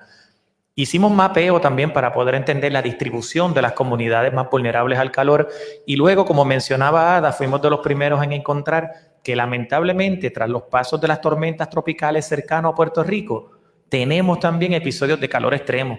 Después del huracán María, nosotros tuvimos más de 11 días con episodios de calor extremo, sin electricidad, sin agua, sin aire acondicionado, donde enfriar los medicamentos, donde mantener los alimentos, con mucha población envejeciente, con problemas de cardiovasculares, con hipertensión, diabetes, obesidad mórbida. Y esas fueron las condiciones que nosotros vivimos después de los huracanes. Eso no tenemos que quizás mencionarlo, pero hay muchos estudios de eso. Ahora lo que estamos haciendo, actualizando la información. Con imágenes satelitales de NASA, con University of South Florida y muchos otros colaboradores, estamos nuevamente reactivando los estudios del Urban Heat Island y poder identificar junto con los datos del CDC y el Social Vulnerability Index más actualizado del 2020, ¿dónde es que se ubican las poblaciones más vulnerables? Y esto es algo sencillo para los primeros respondedores, por lo menos. La pregunta es, ¿tenemos avisos y hay warnings? No, advisories y excessive heat, washes, ¿no? ¿Son washes o warnings? Advisories y washes, eso es lo que estamos... No, son warnings. Son warnings. Ah, te pude corregir esta vez yo a ti. Pero hay alguna información bastante cruda, sencilla. ¿Qué estamos viendo en este mapa? Los lugares más calientes en la ciudad de San Juan, cómo se distribuyen asociados al paisaje. No voy a entrar en la parte de urban design, pero sí cómo los sistemas, las áreas ecosistémicas, ya sean agua o áreas forestales, tienen la capacidad de reducir el calor extremo. Y encima de eso, podemos ver dónde se ubican las poblaciones que son menos vulnerables porque tienen cierto poder adquisitivo para poder quizás tener el aire acondicionado prendido, cómo tenemos las comunidades más vulnerables en el centro de la ciudad, que son aquellos que tienen menos poder adquisitivo en este caso, y voy para atrás rapidito, de qué es lo que engloba este índice, ¿verdad? Personas que viven por debajo del umbral de pobreza, personas que no tienen seguro médico, y nuevamente, ¿cómo vemos entonces una distribución bastante clara poblacional? Ustedes que trabajan en manejo de emergencia, quizás este tipo de información lo pueden utilizar. Lo estamos haciendo para múltiples ciudades. Esto es simplista, ¿verdad? De nuevo, hay mucho más trabajo que hacer con esto, pero nos ayuda significativamente, a poder entender la distribución poblacional y los grupos más vulnerables y expuestos a las zonas más calientes en las diferentes ciudades de Puerto Rico. Y como bien mencionaron al principio, en las zonas rurales, pues prácticamente la vulnerabilidad, por lo menos al calor, no necesariamente está atada al paisaje, sino que puede estar atada a su exposición laboral, ¿verdad? Por un sesgo laboral, a qué usted se dedica o cuáles son las actividades exteriores que usted hace. Como mencioné, no tenemos el Wet Bulb Global Temperature, pero sí calibramos el Universal Thermal Climate Index para Puerto Rico, que es el homólogo utilizado en la Unión Europea. Y nosotros tuvimos la oportunidad de sí hacerlo, y ya en Nature lo estaban mencionando, ¿verdad? Que estos son los mejores índices que podemos utilizar cuando hablamos de calor extremo. Temperatura, índice de calor, que es el Heat Index, no son buenos predictores de mortalidad o de impacto en la salud pública, y ya lo pudimos evidenciar en Puerto Rico. Así que aquí tenemos unos escalas de impacto, ¿verdad?, de cuándo podemos llegar a niveles de heat stress, y junto con el grupo de The Alliance y un grupo de epidemiólogos se pudo hacer algunos análisis y lamentablemente observar cómo sí aumenta la mortalidad en algunos casos de Puerto Rico por ciertas causas non-accidental mortality en algunos casos. Por último, voy terminando que no todo el mundo recibe visitas a salas de emergencia, no todo el mundo termina en el hospital y no todo el mundo se muere. Por lo tanto, el impacto al calor, muchas veces si miramos únicamente esos datos, lo estamos subestimando. Así que la parte cualitativa es extremadamente importante. Yo no necesito saber que hay 125 grados allá afuera, si ya con 90 grados a mí me afecta la salud. Así que reconociendo todo el impacto que hubo en las zonas escolares, en el verano del 2023, nosotros hicimos una encuesta con las escuelas, participaron 1.200 personas. Y de esas 1.200 personas tenemos consejeros, terapistas, cocineros, maestros, la gran mayoría, pues, féminas, ¿sí? Quizás consistente con los datos que estaba mencionando el UNICI. No solamente nos estamos envejeciendo, sino que también hay una representación participativa, activa en la investigación y en muchos otros sectores de la población femenina, y eso se refleja en este caso. Hallazgos importantes. Mira, hubo mucha diferencia y disparidad en la manera en cómo reaccionaron a los episodios de calor durante el verano y el año inicial. La región de San Juan tomó muy pocas acciones en comparación a otras regiones y tiene mucho más aires acondicionados que lo que pueden ser otras regiones de Puerto Rico. Leno, quizás esto va también con la información que tú estabas mencionando, ¿verdad? No había visto ese dato que tú traes, pero significativamente la región de San Juan tomó mucho menos medidas, pero también es la región que tiene mucho más aires acondicionados en comparación con todas las otras regiones del sistema público. Y algo mucho más llamativo, todavía estamos estudiando todas las respuestas, son los quotes que nos pusieron sobre más de 1.000 comentarios. Claro, de nuevo, lo que hablamos, la sensitividad, ¿qué lo hace a usted más vulnerable, más sensitivo, más sensible al calor? Son las condiciones de salud persistentes también. Esto es una maestra que nos dice, padezco de alta presión, diabetes, soy paciente de cáncer, el calor me da náusea, dolor de cabeza, mareo. No podemos obviar la parte de la percepción. ¿Funciona el micrófono? Sí. Otra cocinera, trabajo en la cocina donde apenas hay facilidad para enchufar ventiladores, el calor en la cocina es insoportable y se agranda, obviamente lo pongo como lo ponen, verbatim, se agranda por ser hipertensa. El calor es tan insoportable que me hizo desear no ir a trabajar ni salir de mi casa muchas veces, pero la responsabilidad no me dejaba. Salud mental, ansiedad, depresión, trabajar es desesperante, me da tristeza que no hacia dónde nos podemos dirigir. Dato curioso, una escuela especializada en agricultura dejó de proveer los servicios de agricultura porque hacía demasiado calor. Entonces, ¿de qué estamos hablando? Es una escuela que provee educación en agricultura y estamos perdiendo un servicio que se estaba proveyendo porque están evidenciando de que hace mucho calor para trabajar. Y por último, es extremo, la ventilación es caliente, sudor excesivo, sed y se siente agotado, al igual que nuestros niños. Y en mi caso soy asmática y se me dificulta respirar. Hay miles de comentarios como estos. Muchas de estas escuelas también atienden niños de grupos especiales como niños con autismo. Así que, nada, con esto traigo que hay muchas cosas que nosotros tenemos todavía como grupo, como país, como sociedad que atender para el calor y sencillamente para promover la discusión. Muchas gracias. Muchísimas gracias. Thank you. And now our final panelist is Melanie Rodríguez. Please come here. Nuestra última panelista es Melanie Rodríguez. Luego tendremos un espacio para preguntas de la audiencia.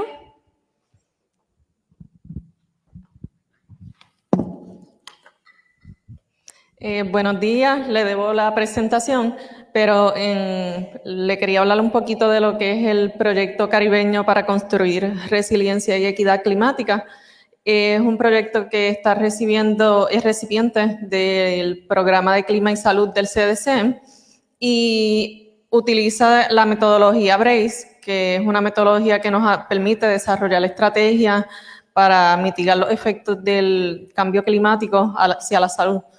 Y entre las estrategias que queremos desarrollar están los planes de emergencia para hogares. El Fideicomiso de Salud Pública ya ha desarrollado un plan de emergencia, pero queremos ahora estar incluyendo todas las amenazas del cambio climático y implementarlo en los municipios con más alto índice de vulnerabilidad y adicional incluir a los promotores de salud que sean parte de este proceso de implementación y que estén con las personas en la comunidad haciendo pues, este esfuerzo para poder hacer posible tener listo un plan de emergencia para ellos.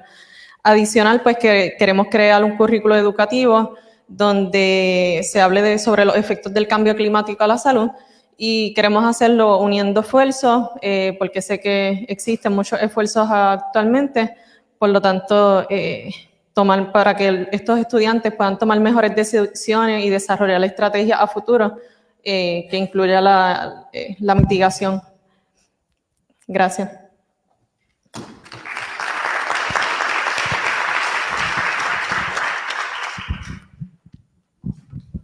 Thank you, Melanie. And now we're going to questions, see if we have any questions in the audience. ¿Tenemos alguna pregunta? Sí. Manuel, ¿nos puedes facilitar el micrófono?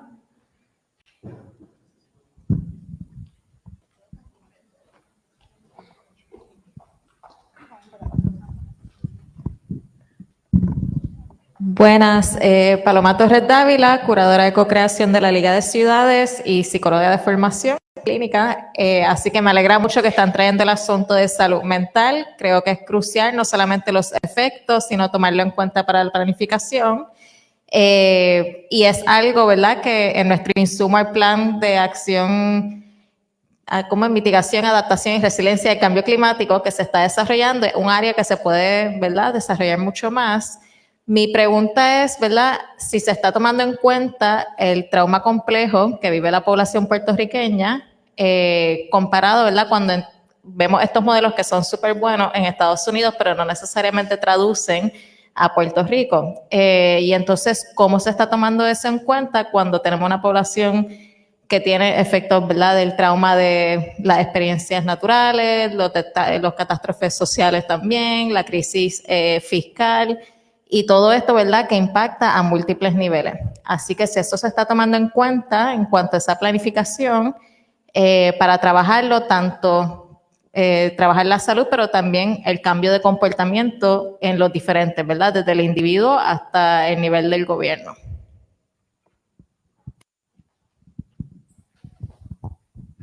Sí, entiendo que se debe considerar más, ya que el asunto que menciona, ¿verdad?, de una exposición prolongada a estrés, por decirlo así, no necesariamente estrés por el calor, sino el estrés acumulado, ¿verdad?, que llevamos experimentando desde hace mínimo 7 años consecutivos, y si me voy un poquito más atrás con los asuntos, ¿verdad?, fiscales y económicos, pues son casi 20 años que llevamos en esta situación, así que se tiene que integrar, se tiene que considerar no solamente a nivel de población, también a nivel de los trabajadores y respondedores de emergencia, porque son personas que han estado prácticamente activas 7 años, distintas amenazas, y no necesariamente tienen todas las herramientas ni todos los recursos. O sea que es algo que también tenemos que considerar. Si nosotros queremos integrar a este sector, pues también hay que ofrecer unas protecciones y unas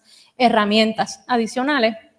Pero entiendo en ese sentido que el caso particular de Puerto Rico, pues, quizás no somos los únicos que hemos estado expuestos a esa situación, pero sí evidentemente el estrés prolongado no solamente afecta, ¿verdad?, lo que es social, afecta el sistema nervioso central, afecta el desarrollo de los niños, es severo, ¿no? Y en ese sentido, pues, debemos integrarlo un poco más en esa planificación y esas estrategias, tanto a corto como a largo plazo.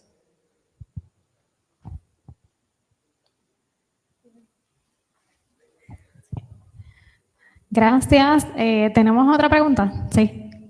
Si alguien me puede ayudar con los micrófonos. Hay varias preguntas en la audiencia.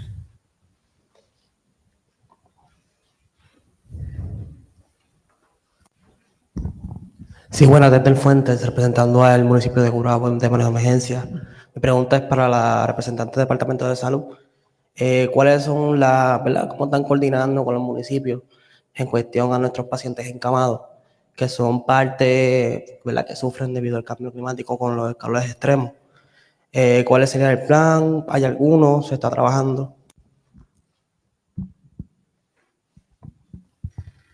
los asuntos de poblaciones encamadas, ¿verdad? O poblaciones vulnerables a distintos temas, sí hay unos mecanismos para trabajarlos dentro, ¿verdad?, de la oficina de nosotros, también a nivel del Departamento de Salud, para canalizar, ¿verdad?, asistencia y ayuda, en términos de exactamente si se está haciendo, ¿verdad?, algo concreto con esta población, más allá de proveer una guía y educar, ¿verdad?, a tanto a los cuidadores como a las personas, ¿no?, que padecen la enfermedad y a las personas que les brindan servicio, porque este es el asunto. Hay unas maneras de responder a nivel de arriba hacia abajo y de abajo hacia arriba. Y lo que se hace de arriba hacia abajo no es lo mismo, pero es fundamental y se tiene que integrar, ¿verdad?, con esa respuesta que va de abajo hacia arriba. Quien conoce bien quiénes están encamados en su municipio son los alcaldes. Si esa información no sube, pues nunca vamos a poder, ¿verdad? Es más complejo que eso, porque realmente un encamado hoy, pues a lo mejor, si uno hace un censo una semana después, te va a dar un número distinto. Es complejo. Pero en ese sentido, sí, ¿verdad? Hay unos mecanismos para atender a esta población en casos extremos, también para educar a los que les proveen servicios, porque estamos como que enfocados en ese sentido y en desarrollar también, ¿verdad?, asuntos que tengan que ver salud, ¿verdad?, los asuntos de política pública, porque a nivel de Estado se apoya con fondos, se apoya con guías, con instrumentos, con planes, facilitando procesos, y a nivel local, ¿verdad?, hacia arriba, pues también se trabaja un poco distinto, pero todo debe estar integrado, y más aún pensando en esa población que no solamente está a riesgo por calor extremo, realmente está a riesgo por todos los cambios, ¿verdad?, todos los eventos climatológicos o los incidentes que puedan ocurrir. Before we go into the next questions, I'm going to repeat the questions in case any other panelist wants to answer. He's a representative of the emergency management of one of the municipalities in Caguas, and he was asking to the Department of Health what is the plan, if any, to establish networks or collaborations with the municipal level, from the governmental to the municipal level. So I'm not sure if any other panelist o cualquier otro panelista que quiera contestar. ¿No? Vamos entonces a la próxima pregunta. Y antes de contestar, voy entonces a repetir las preguntas en inglés. Hi, my name is Craig Granell from University of the Virgin Islands. I really like the presentations. I have more of a comment than a question. I want to say that the third speaker, sorry I forgot your name, really the woman with the black dress. Yeah, I really appreciated your presentation, because I think that you touched about something that is not talked enough, which is the political aspect of it all. You know, we can sort of talk a lot about what can we do from a very sort of dry standpoint in terms of healthcare and what people need to do or what people should do.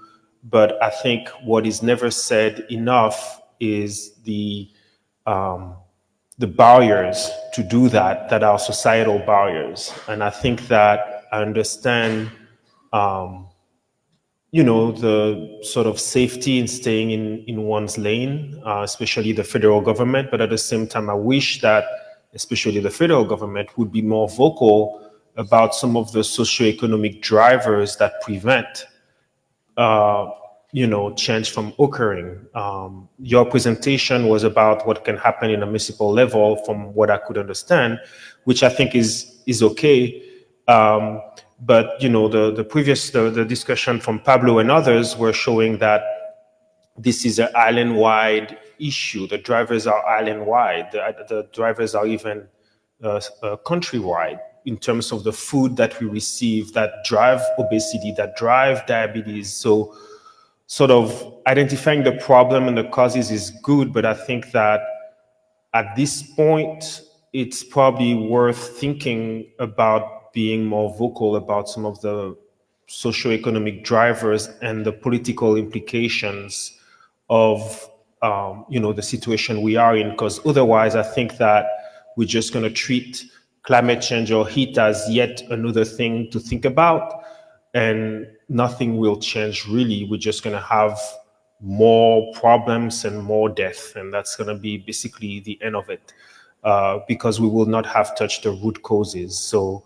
so thanks for mentioning the political angle of it all, because ultimately it's decisions. There are core decisions that need to be made beyond just operational ones. Sí, entiendo que estaba hablando de la presentación número 3, y no sé si Glenuli, si quiere. Sí. I appreciate very much your comment on the political aspects of decision making at the local level. And I understand where you come from. Is part of our analysis too. We want to go beyond the analysis and start working with, I didn't mention it here, but we started working with 5 municipalities that do not belong to the metropolitan area, in order to not only deeply understand all of the barriers that represent the central government fluctuation of resources in order to respond. I think that the emergency worker here is a big example of that, since he's asking a question to a central agency that is supposed to be supporting response at the local level, but there's so many structural barriers from that top-down resource that actually they don't manifest in the day-by-day work that our colleagues are doing. It's true that majors are the ones that know best the necessities, but I use the 16% example of every dollar. Some majors are working with 3% of every dollar to do all the work that our colleagues here are exposing. So it's important to understand what specific barriers, because we're seeing that local governments are in charge of that immediate response that can imply life or death of a person during an extreme event, because allocating those resources usually occurs in the mayor's decision making. So I understand, and that's why we're doing this initial. We would love to work with all of the 78 municipalities, which is basically not impossible, but very hard. So we started with 5 to see and to test and to put into action local governance, a good local government standpoint with a public health perspective, in the hopes that we can, identify other resources and solidify the way the government responds with all of the resources that everyone today talked about. It's not enough to have the money and to have the ability to apply for this funding if at the local level there's not a strong governance happening. So we're trying to see, that's why we love the global term, because we understand all of this national efforts happening, but as Dr. Mendez showed, there's hotspots that depend and rely on the capacity of local governments to respond to that. And if we don't tackle that, it's very hard to move forward in terms of all the possibilities and funding opportunities there is to tackle climate change. So I don't know if I'm trying to share a little bit of our work, but we could talk later. And I love USVI, so. Thank you. Thank you for your question or your comment. This is extraordinarily at the root of what we are discussing today and tomorrow. Is that the this is a global issue. This is where we are headed globally with global atmospheric climate change. But the impacts of which are experienced hyper-locally. They are not just experienced at the municipal level, they're experienced at the neighborhood level, the household level, the individual level. And so that really does need to be from the ground up.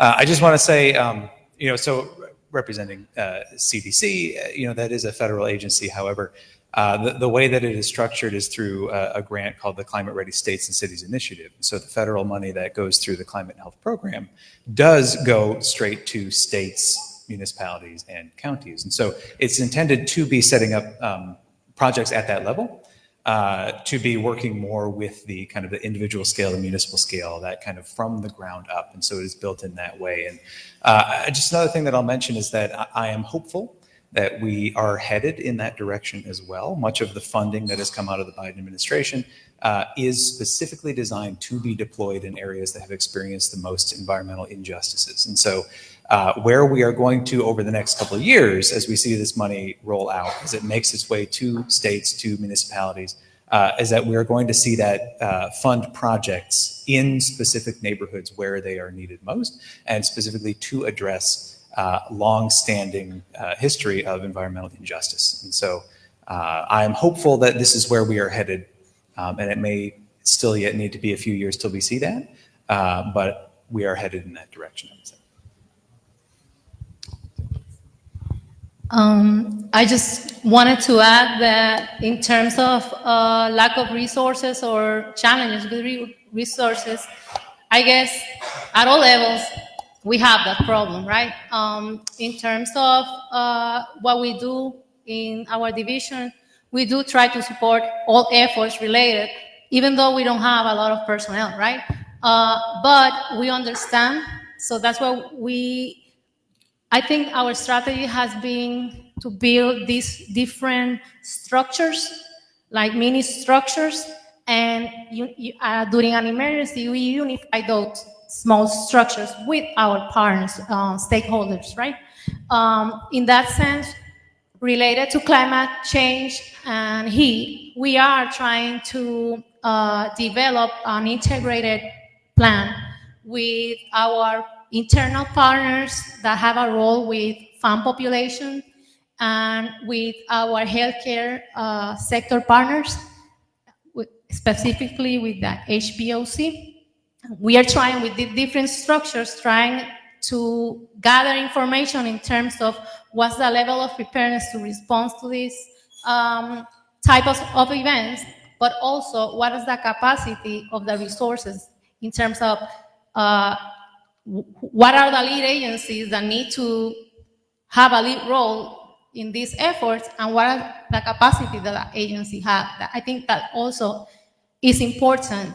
And in terms of integration, I understand, I can see both, I try to look both ways, right? If the emergency strike, it's a state coordinated response, or if it's a municipality coordinated response.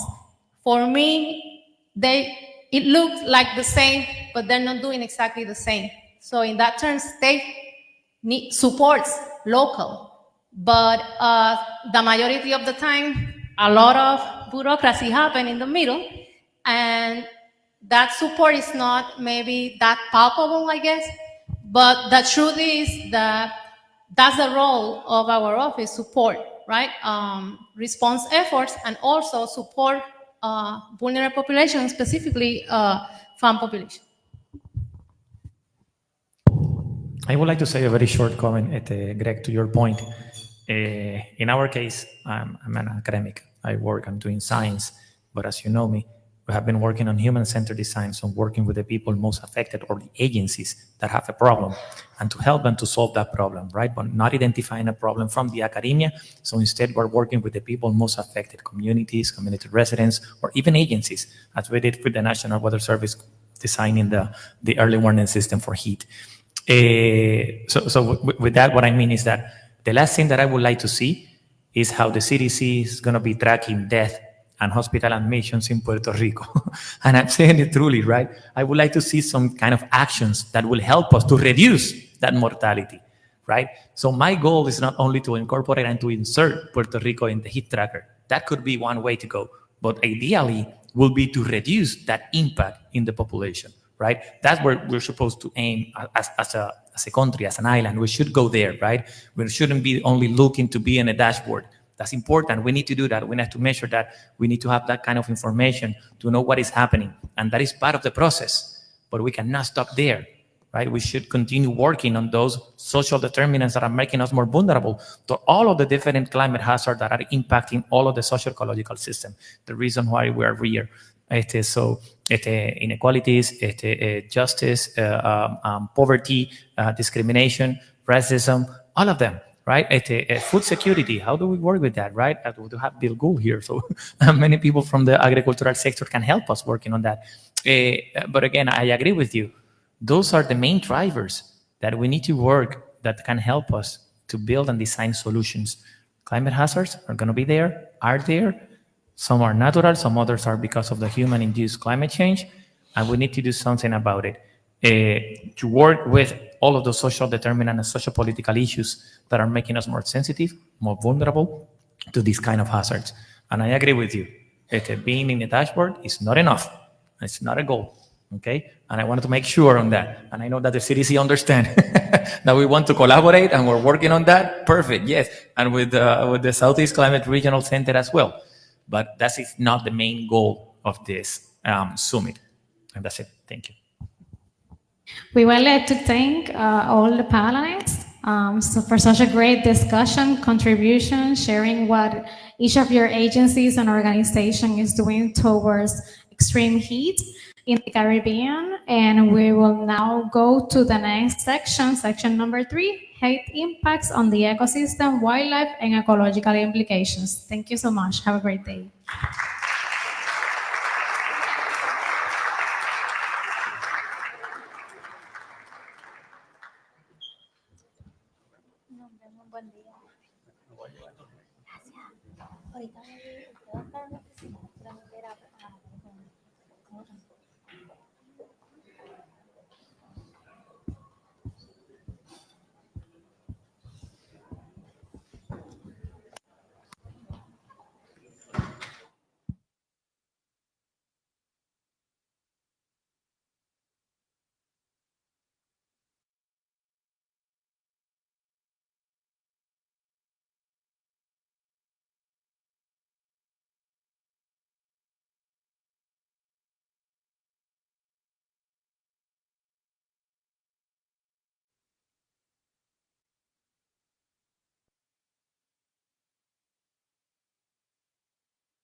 Están pasando y ocurriendo más frecuentes y lo que estamos viendo pues este efecto de blanqueamiento y reducción de calcificación.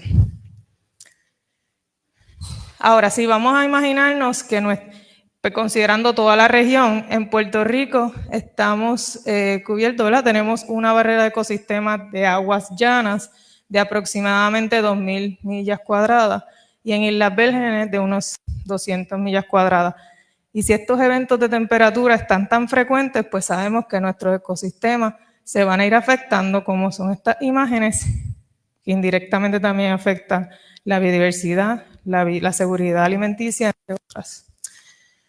En las últimas 2 décadas se ha reportado bajo estudios de campo, o sea, esfuerzos significativos de muchos científicos y voluntarios midiendo áreas de coral, que ha habido una reducción de aproximadamente 34% de la capacidad y de la escala, ¿verdad?, espacial de estos ecosistemas.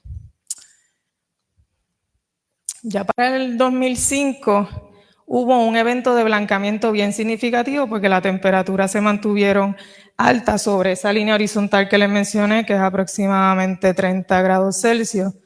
Especialmente el impacto fue mayor observado en las Islas Vírgenes.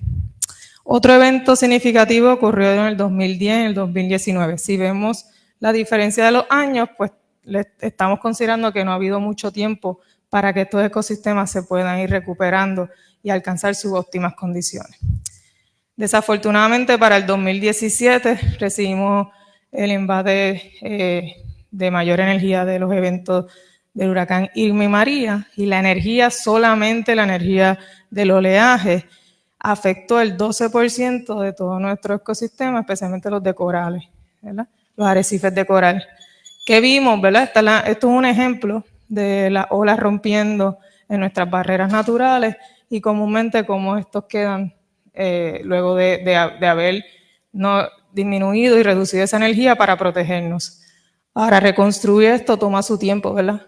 Nos protegen, nos ayudan en recreación, en turismo, en economía, pero perdemos hábitat y perdemos otros servicios naturales que los damos a veces por desapercibidos. Si nos vamos para Mangle, que es, ¿verdad?, la otra línea un poco más cercana a nuestra orilla, descartando las dunas y las playas de arena, vemos que la intrusión salina, esa agua de lluvia con el mar que llega, pues afecta nuestros bosques de mangle. En las Islas Vírgenes, incluyendo bastante la población, el 2% de este incluye mangles.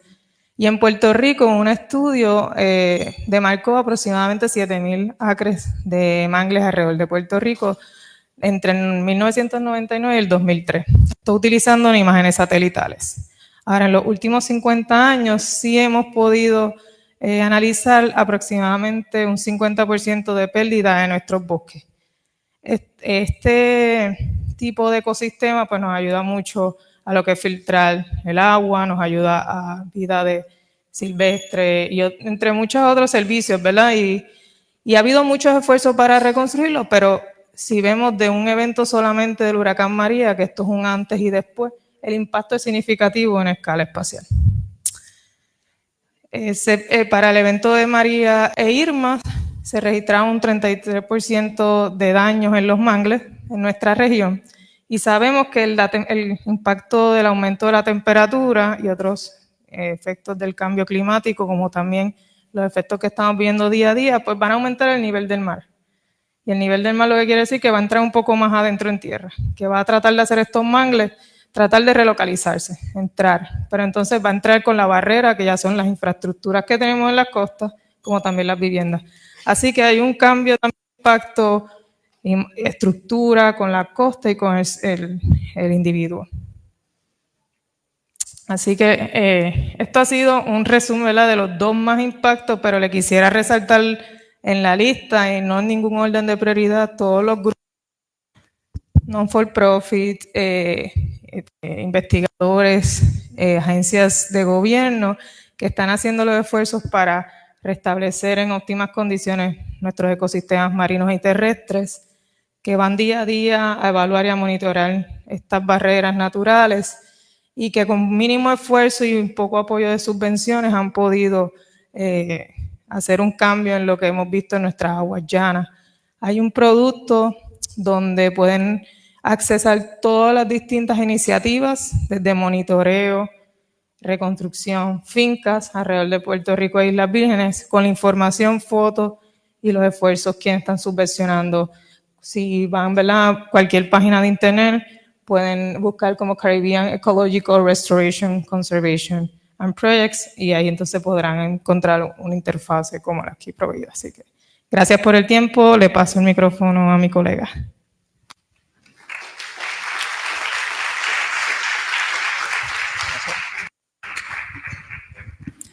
Okay, we're almost there, lunchtime.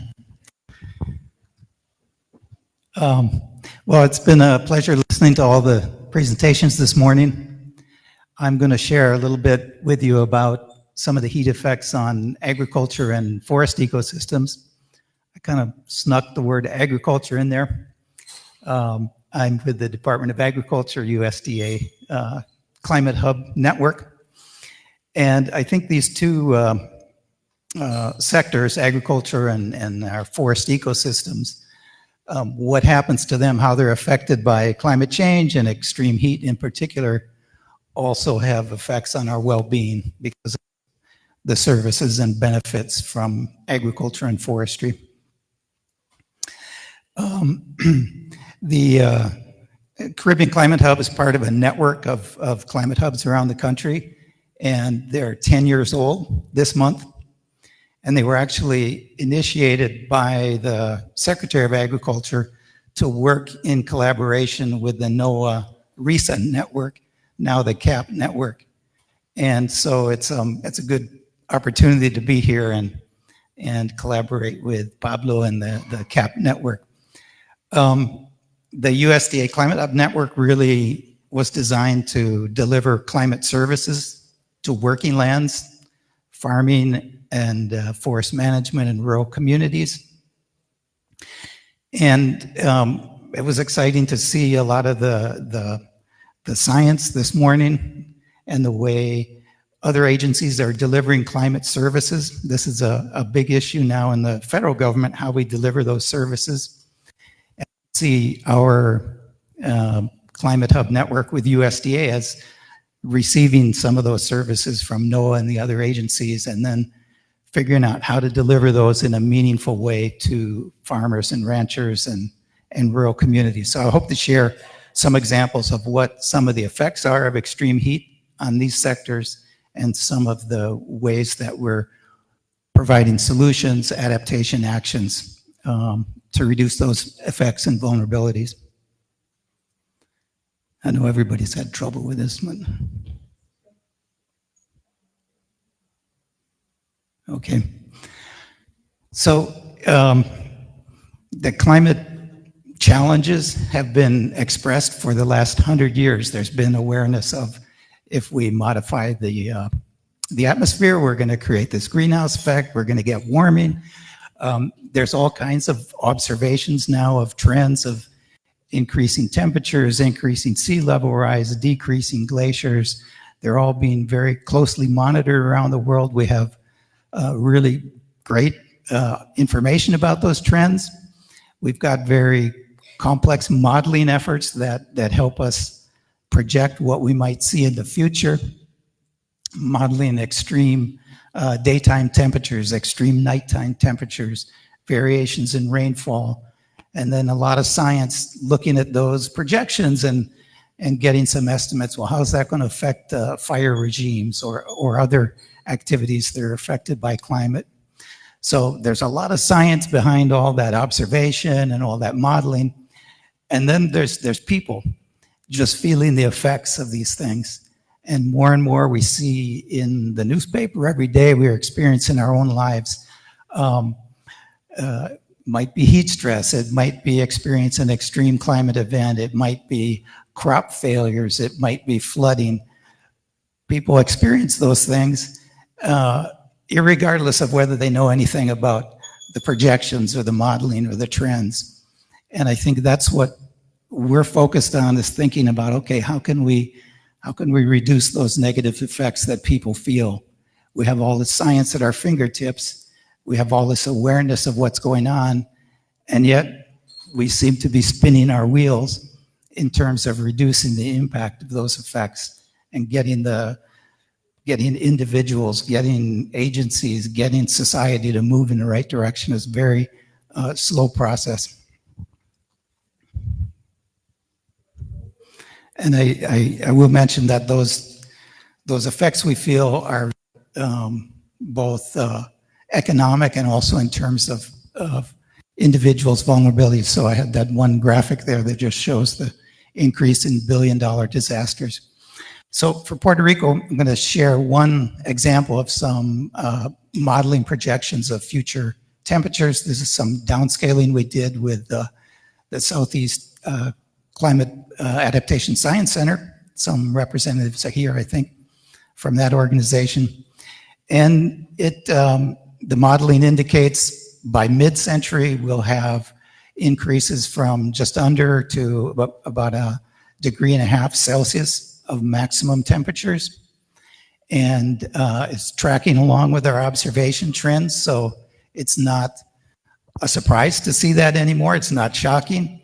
One of the points I want to mention about this research is that we looked at the calendar date and looked at throughout this 20-year period in the future, what is the maximum temperature we see out of all the output there, and compared that back to the historical data for that calendar date, looked at the maximum temperatures and looked whether we were exceeding that maximum temperature or not. And the range was from a little under 100 to close to 200 days a year. We're exceeding that historical maximum rate. And in practical terms, that means we're setting records, high heat records throughout the year with these, that's what these projections are indicating. That's not a surprise anymore. Those that work in science, you know, it takes a long time to get papers published, get this kind of information out. Now we just see it every day in the newspaper, you know, records being broken for the hottest month, the hottest day, the hottest year. And so reality is just caught up with the science. So I've just got 2 more slides, and I want to share a little bit about some of the extreme heat effects in the agriculture and forest ecosystems. And I think the take-home message is that they're variable. There's no kind of one solution. There's no expression that, well, heat is bad. You know, we gotta do something about that. These systems respond differently to increasing temperatures, and so the solutions vary depending on those details. Let's see, is this the pointer? I'm going to run through this list and just mention a few things about crops. One of the biggest impacts of higher heat is also higher evaporation, transpiration rates, drying out of soil. So regardless of whether you have the same amount of rainfall with higher temperatures, you're going to potentially create water stress on crops and have negative impacts on a lot of different crops. When you look at specific crops, there's a lot of variation in terms of their tolerances for heat and how daytime and nighttime temperatures affect their phenology, their physiology. And this is an example of a modeling exercise looking at coffee in Puerto Rico. And the larger map there is the kind of the current distribution of coffee in the darker areas, and it's a modeling of the suitable climates for that coffee. And as you look at those future projections, you see changes in rainfall, changes in temperature, and the most significant effect were those higher temperatures. Looking at the literature on coffee, as you increase those temperatures beyond certain threshold, their suitability for growth really goes down. And the smaller maps up here show throughout time, different climate scenarios. You see much and much less darker color there, less suitability for one of our signature crops in Puerto Rico, the coffee. There's an experiment in our El Yunque National Forest that's artificially warming tropical forest about 4 degrees Celsius, and looking at the effects of those of that warming. And the effects are variable. Different processes speed up or reach thresholds and reduce their efficiency. all the plants and soil organisms respond somewhat differently, so it's a bit of a puzzle to figure out who's gaining, who's benefiting from these changes in heat, and how those species will interact with each other over time as they grow and as succession occurs. So there's no easy answer from that particular experiment as to what kinds of forests to expect in the future.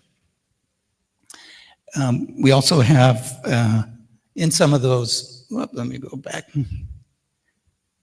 Some of those montane forests are our coolest environments. We have lots of endemic species. This is a map of the distribution of the Puerto Rican coqui. The amphibian species, also there's not a clear answer there. When you look at experimentally warming their habitats, you see some increases in activity that might lead to more reproductive rates, higher reproductive rates, greater survival of the population, and you see other tendencies that are going the other direction.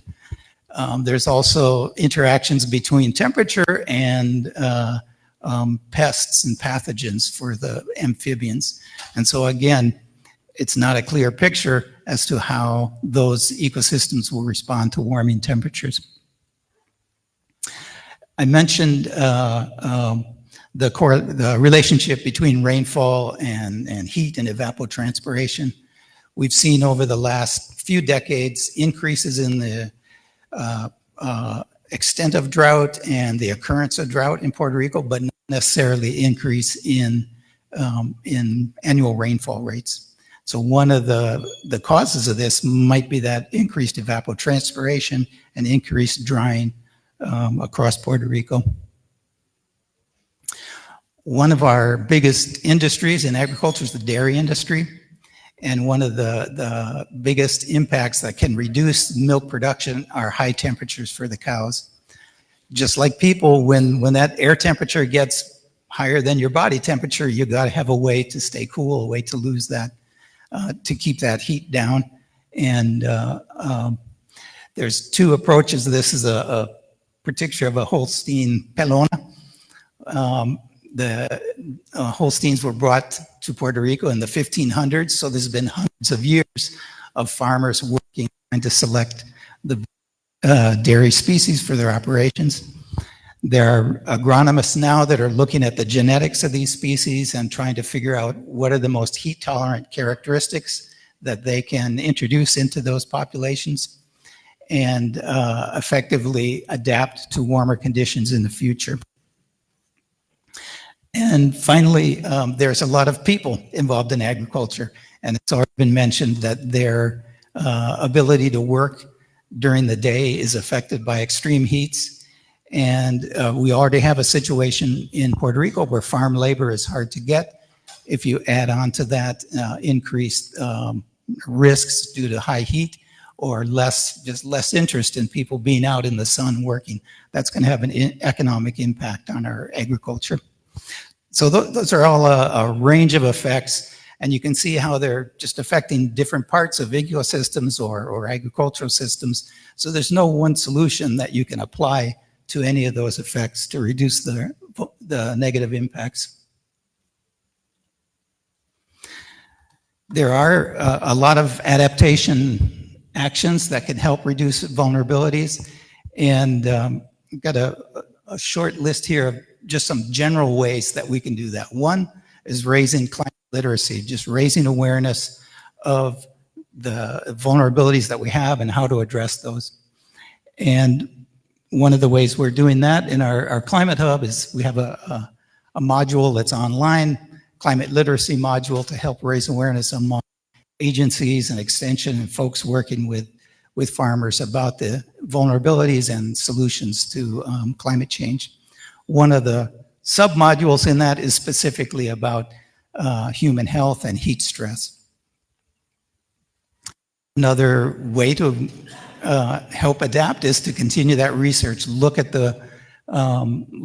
new projections, refined projections, get a better understanding of the vulnerabilities and how we can address those, and look at specific adaptation actions. What are the costs of those actions? What are the benefits of those actions? And try to provide that information so people can make decisions about implementing adaptation in their operations. one of the things that we found is that regardless of how much science is available generally, most folks don't look at that when they make their decisions. And there's a real lack of information that synthesize that in a way or present it in a way where particular sectors can actually decide what to do. From my experience working with farmers and forest managers, you know, they need information that's relevant to their work. Relevant to some of the talks earlier, different sectors of society, whether they have some preconditions, whether they're elderly, whether they're infants, they're all going to need different ways of understanding how they're vulnerable and how they can respond to that. So we have developed products where we can work with farmers and forest managers in different sectors, go through the vulnerabilities they can expect and the solutions that are relevant to their particular sector. We call that adaptation workbook, and it's both a process and also materials that we share with people. And I think two last things I'll mention is regardless of whether it's in agriculture or forestry sector, people need to see things that work locally. They need examples of things that they can think about and figure out how can we implement that in our municipality, in our agency, in our program. And so one of the things that we've been doing is looking for farmers or agency programs that are really implementing relevant solutions. And then we're trying to share those in ways that people actually see them. So that includes printed material, videos, podcasts. Earlier it was mentioned radio broadcasts are a great way to reach people. And it's a challenge, and I think it's a challenge generally, how do you get that understanding that comes from the research into people's daily lives in a way that they can make some decisions that will reduce their vulnerability to heat stress, for example. And then touching a little bit on Greg's comment about policy and government, how do you incentivize these things so that people actually implement them? And I think the earlier slide I had with just all of the range of effects of climate change, from sea level rise to high heat to flooding, extreme events, they all need different actions, different solutions. Different people are governing what goes on in different sectors. And so there needs to be more kind of coordination, I guess is the best word, in how governments at any level are incentivizing those practices. So they're not doing it in kind of a stovepipe fashion, but in a coordinated fashion, figuring out, okay, here's something that's going to reduce heat stress in this sector. Is it also, is it going to reduce greenhouse gas emissions? Is it something that's going to be energy intensive? Those kind of cost benefit analyses have to be holistic so that we're actually kind of moving together in the right direction. Now I'll leave it at that. Thank you.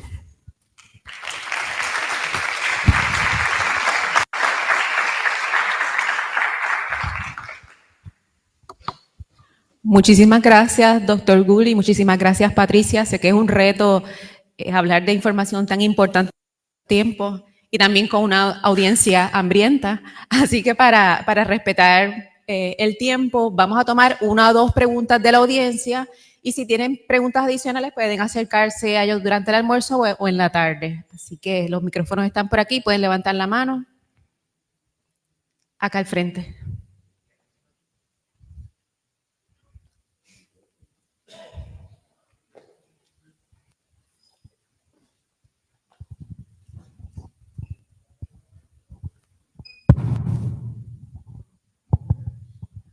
Lo siento. Una pregunta para la primer oradora. Mi nombre es M. Aspen Batay y soy un estudiante interdisciplinario que investiga. I have to do it in English because I give up. I'm sorry, I'm originally from here. It does not work this way anymore. But I specifically came here from the United States. I'm a student who studies interdisciplinary science, looking into the intersection between health and ecological situations all over the Caribbean specifically, since again, my family's from here. So I specifically came here from Virginia to, I guess, specifically concerned about a lot of the sea surface temperature problems that have been seen in the Caribbean, and specifically the mass coral bleaching event that happened this summer. For people who aren't really that into the context, pretty much NOAA put our entire region on bleaching level 2, meaning that there was most likely a ton of mass coral death and bleaching all over the Caribbean, meaning that even if they did survive, there's a really good chance they died anyway.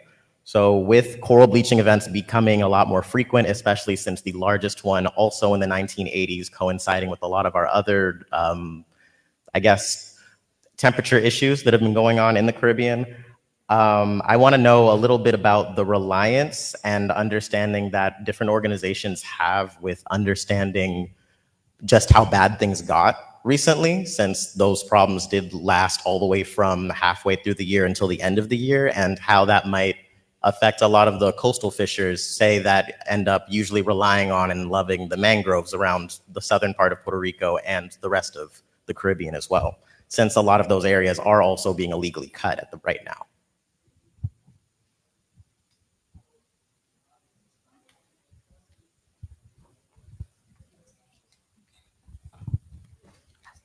Yeah, okay. Thank you for the question. Yes, of course, we saw this event this year that lasted longer than expected, and it started in front of a couple of weeks before we were expecting it. I know the initiative for different colleagues, scientific groups, non-for-profits are doing this initiative to restore these coral, because we already know ours around the regions are destroyed and highly dead. Now, of course, they have significant degradation after the events and these heat waves that have been impacting our coastal ecosystem. So I know there's a migration of where to put it, and there's analysis to learn a little bit more about if this coral reef has to be restored at the same location, especially know that if it's shallow water, the temperature will increase faster and will impact that. But this is a dynamic, let's say, study. Of course, there's already initiatives that are started, and they put a lot of money and funding into restoring and monitoring those specific locations. But there are projections, and there's knowledge that these type of ecosystems are moving, and the research are also migrating to other locations. There's 2 studies right now that I know they're right now in movement, initiative. They're trying to understand if they move, it will be the same species or they will last longer. It will be also provide us the same benefit of protecting our coast, because if it's deeper, then it will not dissipate our wave energy as they did before. And of course, the different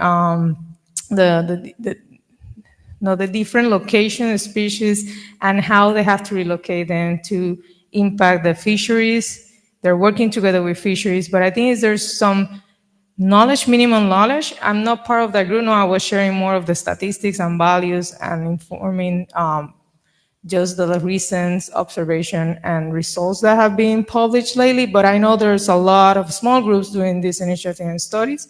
So the investments can be, can be seen longer. But yeah, there's some issues, and we're learning from other states. But the small island has some peculiarities that this type of effects, heat wave, climate change, and climate impact, especially sea level rise, is more intensified than others. So I think it's just trying to collaborate between different groups, the fisheries, this coral reef, the marine science department, other oceanographers, and trying to learn what will be the best benefit of them. But of course, we need to consider all the different points that you brought out.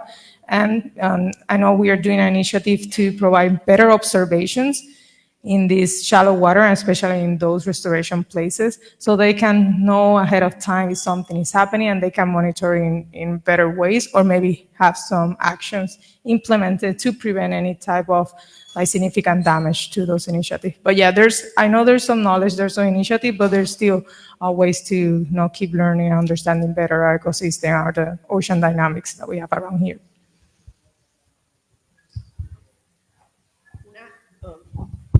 Buenas, Greg Guanel, UVI.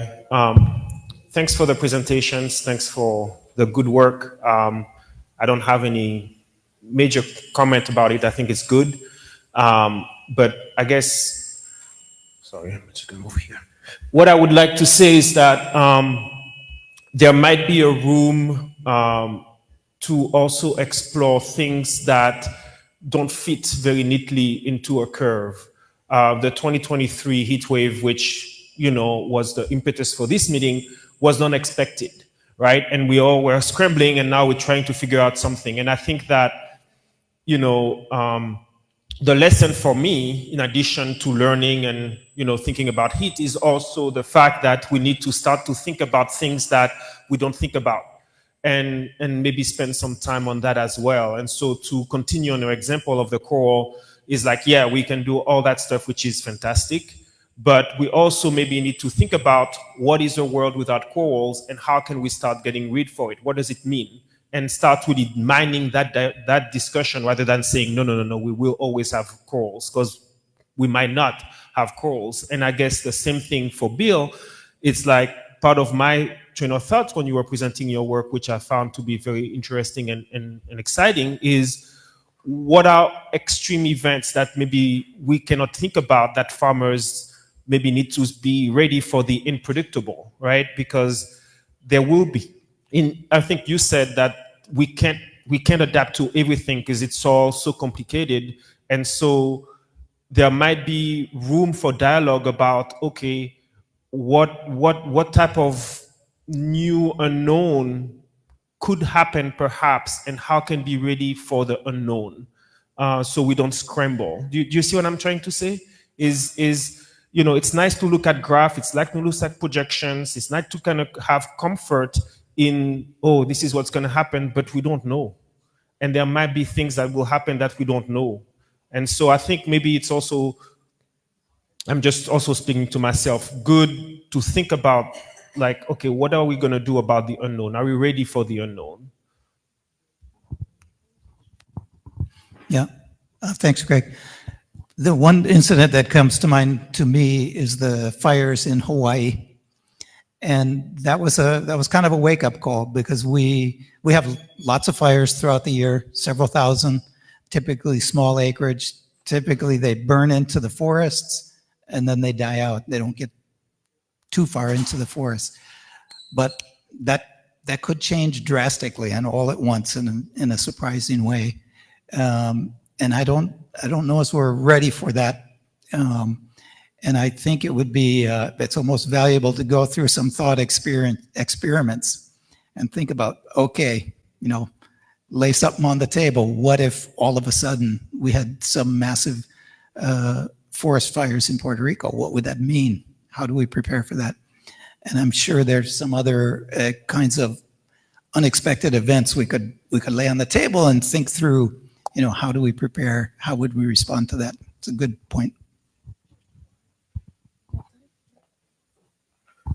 Bueno, con esto terminamos esta sesión. Muchísimas gracias a los panelistas por estar aquí y responder las preguntas. Ahora Pablo les va a dar unas instrucciones. Gracias.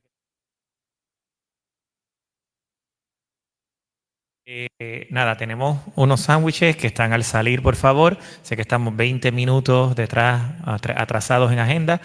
No es mucho, si podemos recuperar y en vez de tener una hora de almuerzo, tenemos los sándwiches, tenemos agua, jugo, café.